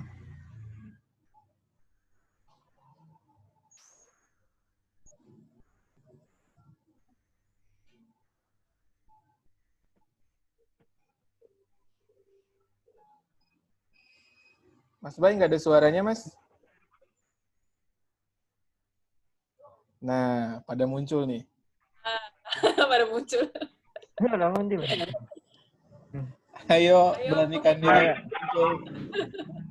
Ya, mungkin bisa ini ya saling mengisi, teman-teman juga bisa saling mengisi. Kalau saya ada kekurangan tidak harus dari saya kan gitu. Bisa saling mengisi teman-teman karena ini kita kan di sini diskusi ngobrol ya. Yap. Mas Agus ya. Betul. Jadi siapapun bisa ngisi gitu. Jadi tidak harus dari kita gitu, dari itu. Karena kita di sini tujuannya adalah ngobrol bareng santai gitu. Jadi nggak terkesan satu arah nantinya gitu. Iya. Jadi kalau kita punya unek-unek semua rundingan diskusi kan lebih enak. Gitu. Kalau ada yang mau menyanggah juga silahkan ya. Bahkan kalau bisa ada yang nambahin malah alhamdulillah gitu loh. Iya. Jadi kan jadi lebih interaktif nggak. Jadi diskusinya lebih menarik. Gitu.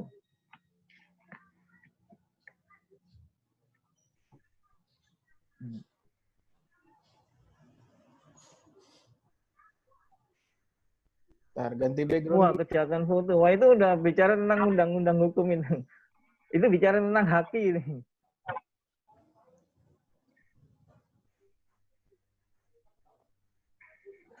Ya, ini mengenai kejahatan foto dengan melakukan pencurian dan memodifikasi ulang. Iya. Kalau foto. Saya memang, kalau saya personal sih, saya memang kurang setuju ya dengan bahasanya di digital imaging yang merubah foto orang tanpa izin, minjem fotonya orang tanpa izin, terus baru habis itu dirubah-rubah. Saya secara personal itu udah secara personal saya udah di luar fotografi itu. Karena udah lepas dari fotografi itu sendiri. Saya coba mau menjawab. Ya. Bagaimana mengenai kejahatan foto dan melakukan pencurian foto, memodifikasi ulang dan merubah makna foto tersebut. Nah, kalau misalnya foto itu diambil, dipinjam, di-download, sebenarnya kan di dunia digital itu ada yang namanya tanda ya. Ada tanda misalnya foto ini boleh di-download untuk kepentingan edukasi. Foto ini boleh di-download untuk kepentingan yang non-komersial. Selama itu tidak komersial dan selama itu tandanya boleh di-download secara bebas dan free, itu bukan menjadi sebuah kejahatan. Selama kita menggunakannya juga sesuai dengan porsinya. Artinya kita memodifikasi ulang, merubah makna mungkin untuk tujuan edukasi atau memperlihatkan proses pemodifikasian ulang itu. Tapi kalau misalnya tujuannya untuk komersial, propaganda, pembuatan hoax itu jelas melanggar Undang-Undang Hak Cipta. Dan sudah tertera sih di pasal-pasalnya di Undang-Undang tentang Hak Cipta ini. Gitu. Sepengetahuan saya.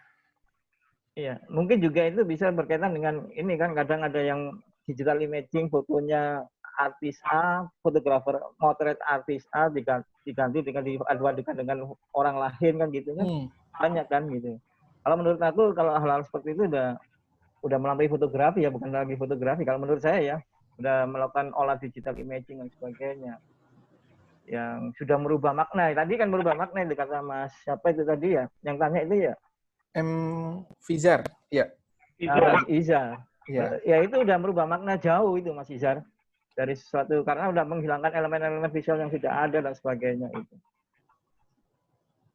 Itu sih. Nah kalau masalah haki, ya saya terus terang nggak hafal juga tentang masalah haki. Mungkin Mas Hakis yang bisa tadi udah disampaikan itu tentang haki itu tadi. Karena itu sudah merubah hak intelektual seseorang kan, sudah merugikan seseorang. Gitu. Karena untuk komersialnya dia sendiri personal. Beda lagi kalau misalkan ada sesuatu yang tadi Mas Hakis sampaikan untuk yang diizinkan untuk pendidikan dan sebagainya, ya nggak masalah kan gitu.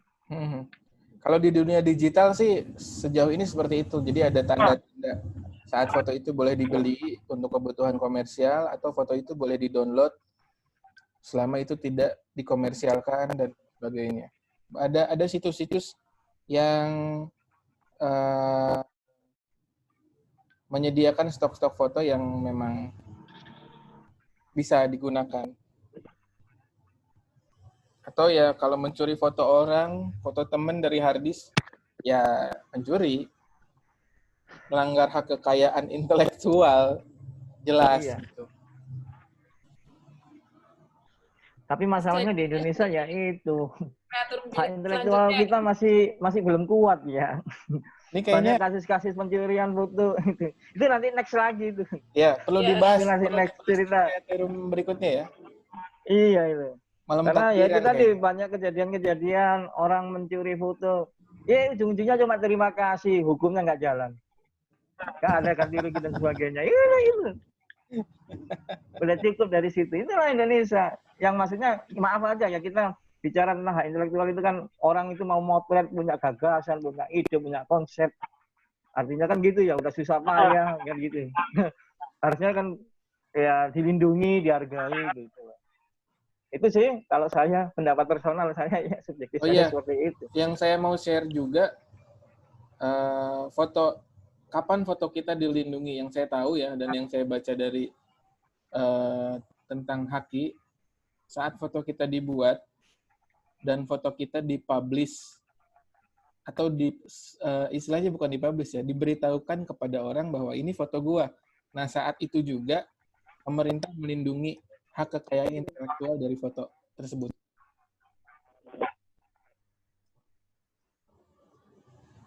Begitu. Yang saya tahu dari hak cipta. Oh, ngomongin hak ciptanya nanti deh kita tanggungin dulu ya, biar di berikutnya. Bentar kemana-mana kita ini. Iya. Ini kayaknya tentang baca foto udah pada puas. Ada gimana? lagi tuh. Oke, halo Mas. Mas Arif nih. Halo Mas. Tadi udah. Sudah nih ya. Oh sudah nih Mas Arif tadi ya. Iya. Kenapa kalau Mas lagi sedikit? Kenapa?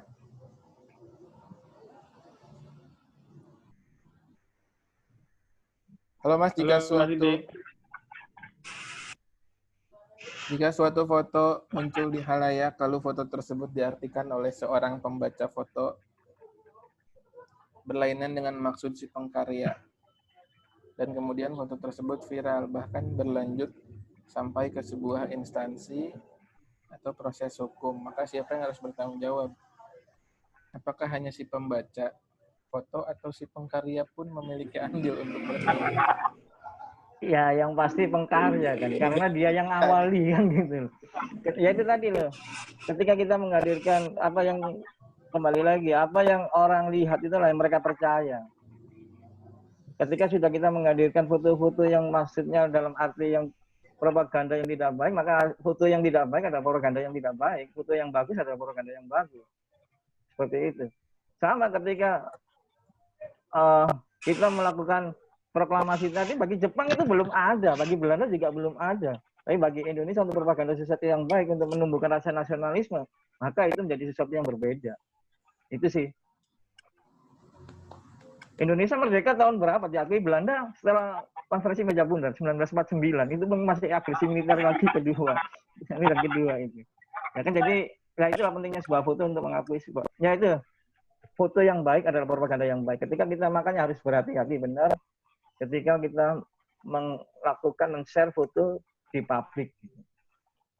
Kita memperhatikan apa sih ketika kita habis kita share, kita foto ini punya dampak efek kepada masyarakat apa sih? Ini yang juga perlu kita perhatikan gitu. Tidak sekedar kita hanya sekedar share-share senang-senangan, habis itu disalahgunakan orang ya. Ini jadinya salah arti gitu. Itu sih Mas Agus. Mungkin dijawab pertanyaan dari Mas tadi itu. Yap. Mas. Ya. Saya mau tanya dong, Mas. Ya, Bang. Kan kita tahu Mas Didi ini multi talented lah. Oh, multi kalau talented. dibicarakan. Iya, Mas. Multi talented itu. Satu, Mas Didi fotografi jurnalistik, ya. Sebagai seorang penulis, ya. Menulis buku tentang foto. Terus yang ketiga, sebagai seorang kurator, ya. Terus yang keempat, sebagai seorang fotografer, iya gitu. Nah, dari keempat perjalanan ini, Mas, apa sih, ada nggak sih tips dan triknya untuk menghadapi keempat perjalanan ini, Mas? Buat kita-kita yang pemula, yang baru mau belajar buat motret, untuk membaca sebuah foto, kita masih ada kesulitan gitu dalam hal yang harus kita ambil ini. Apakah kita harus lari di dalam satu zona itu aja, atau kita harus lari ke zona yang lain? Seperti itu, Mas. Gini, semua itu kan tergantung dari passion kita. Passionnya Bang Roni kemana? Ya. Itu dulu. Ketika ada satu passion yang itu, maka ya harus ditekuni gitu loh passion itu. Nah, yang pasti semua kembali lagi jangan pernah bosan-bosan untuk membaca. Fotografer itu sebenarnya harus wawasannya harus luas. Contohnya gitu. Tidak harus ya tadi bicara tentang fotografi aja, tapi bagaimana dia tidak memahami tentang aspek-aspek yang lain. Karena dia berkaitan dengan masalah foto itu berkaitan dengan juga publik ketika hadir di masyarakat. Nah itu. Nah tipsnya ya banyak-banyak membaca, Bang. Apapun harus dibaca gitu. Siap, Mas. Kalau mau belajar nulis ya banyak-banyak membaca juga, baru belajar menulis. Karena menulis itu satu alinea aja saya yakin. Bang Roni untuk menulis caption aja belum tentu bisa kelar itu.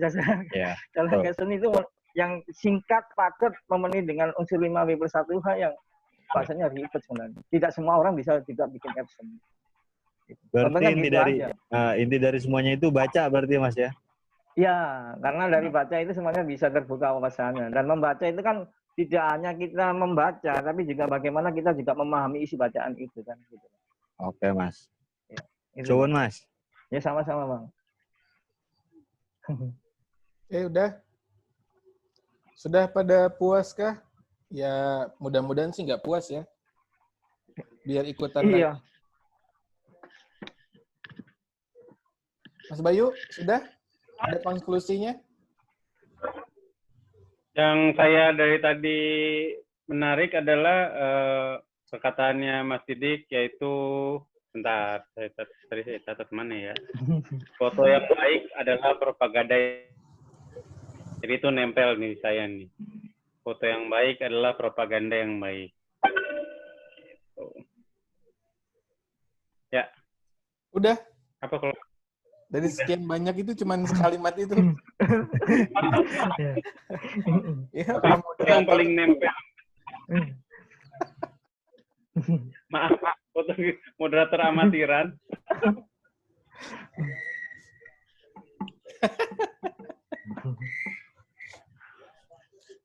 Ada yang mau menyimpulkan lagi? Tapi alhamdulillah sudah ada yang nempel di kepalanya Mas Bayu ya. Tentang foto yang baik adalah propaganda yang baik ya Mas. Siap, terima kasih Mas Bayu. Ada yang mau menyimpulkan lagi? Teman-teman yang lain, silakan.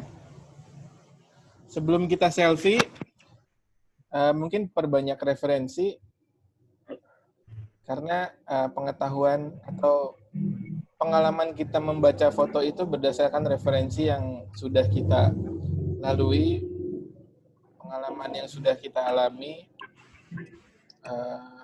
ilmu yang sudah kita dapat, semua diaplikasikan ke dalam kehidupan sehari-hari, gimana caranya menilai foto, tidak hanya dari sudut pandang teknis fotografi, juga ada hal non-teknis yang ternyata memang lebih kaya dan lebih luas, bisa kita gali secara asik menurut saya. Foto-foto yang biasa, yang mungkin kita cuman asal jepret di handphone atau di kamera, setelah ditelaah secara non-teknis, mungkin ada makna lain yang terkuak di balik itu. Karena manusia dilahirkan dengan intuisi yang beda-beda dan saya rasa semuanya positif gitu. Tergantung latar belakang, tingkat pendidikan, pengetahuan, dan referensi, termasuk lingkungan yang mempengaruhi semuanya ya. Iya. Betul Mas Didik? Betul Mas. Ya. Mungkin ada lagi sebentar. Boleh ikut menyimpulkan kah? Boleh Bun. Silahkan open mic. Oke, selamat malam semua. Maaf nih dari Ya, tadi malam. kita tuker akunnya 2, 1 Tia, 1 Bunda. Ya iya itu Bun, makanya jadi ini yang tanya Bunda, yang tanya Tian. Iya, maaf. Nah, mungkin dari terima kasih ya Mas Didik paparannya, ini menarik Ya banget. sama-sama Bun. Ya. Sangat-sangat memberi masukan. Jadi kalau Bunda lihat dari awal sih, karena di sini kita berdiri dalam posisi sebuah lembaga pendidikan gitu loh. Jadi yang mungkin yang perlu digarisbawahi adalah sisi profesionalisme sebagai fotografernya gitu loh, bahwa di mana kita harus berdiri ketika kita membuat foto. Tadi juga ada sedikit catatan dari Teh Ina bahwa memang harus berhati-hati gitu. Itu satu intinya. Baik dari sisi kita sebagai fotografer maupun dari sisi kita sebagai pembaca foto. Itu gitu loh. Jadi etika juga penting. Pada saat dimana kita merasa bahwa foto ini akan menjadi kontroversial dengan arti negatif, ya lebih baik tidak usah dipublish gitu. Karena kita si pembuat foto juga harus menyadari itu gitu. Jangan pengen viral kemudian pengen kita pansos ya main publish aja gitu kan. Itu satu juga gitu. Jadi itu aja sih kalau yang Bunda lihat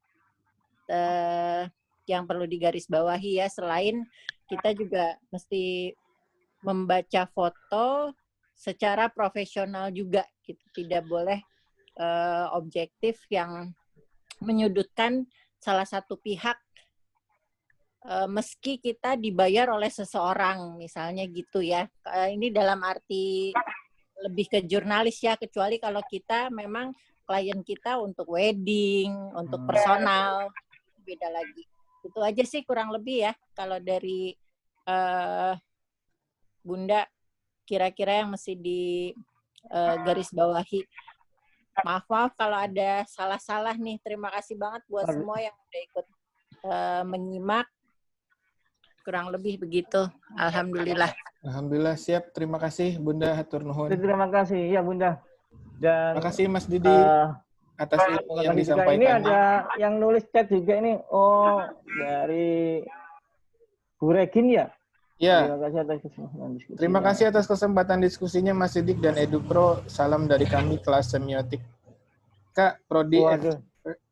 Fotografi Iya. Unpas. Wah, terima kasih. Wah, Bu Regin, sebelumnya Mas Agus sebentar. Saya Ya. minta maaf jika saya tadi ada semiotik yang kurang, Bu Regin ya. Ini guru itu di situ itu malah pakarnya ya semiotik. Karena semiotik bisa luas nanti. Ya. Tapi setidaknya iya. Terima kasih kepada Bu Regin dan teman-teman mahasiswa Unpas ya yang telah bergabung juga, dan saya juga minta maaf jika ada pertanyaan-pertanyaan yang nanti bisa belum dijawab. Nanti kita bisa diskusi lanjutan. Dan yang pasti menurut saya sebagai fotografer yaitu tadi hindari sesuatu yang membuat kontroversial tadi disampaikan Bunda, dan juga kita harus berhati-hati benar. Karena ketika kita sudah menyampaikan foto itu di dalam publish, maka itu orang akan menilai berbagai hal yang nanti apakah itu baik atau tidak. Itu aja Mas Agus. Dan yang pasti sekali lagi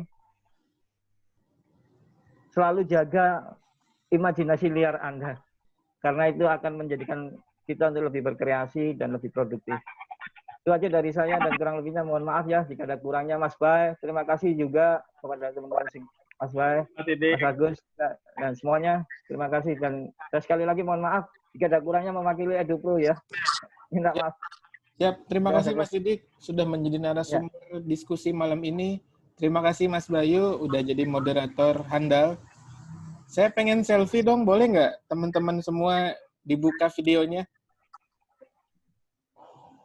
Halo Pak Ika, selamat malam. Selamat malam Pak Agus, Pak Bayu, Pak Didik, dan Wah, semuanya. udah lama nggak ketemu nih Pak Ika nih. Iya, nih, virtual semua nih. Iya. Yang lain buka dong videonya. Kita gimana caranya bisa lihat semuanya ini? Selfie dulu nih. Ayo ditunggu. Saya yang paling kegelapan ya, nggak ada lighting. Iya, ayo pada nyisir dulu semua. Nyisir dulu. Iya, saya yang paling gelap ini, nggak tahu ini gimana caranya bisa udah pakai lampu ini.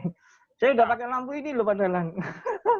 Ya, terima kasih juga Bu Regin dan teman-teman mahasiswa yang lain.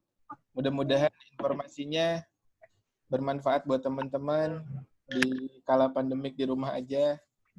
Salam buat teman-teman di Unpas. Bu Regin, terima kasih.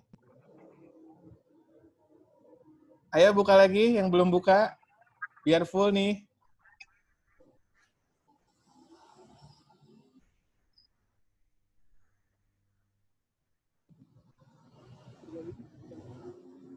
Ya, semuanya pasang gaya andalan masing-masing. Kita coba selfie. 1, 2, 3, cheese.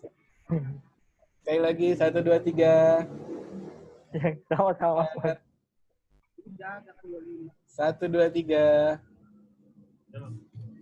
Oke, makasih semuanya. Yang belum memberanikan diri nggak apa-apa. Yang lain makasih.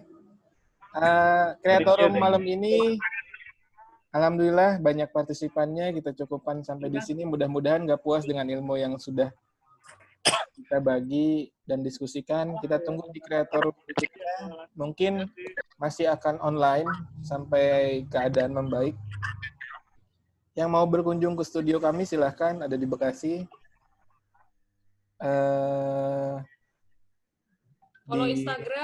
Follow Instagram kami di gsnp.edupro ya, Tia, atau underscore.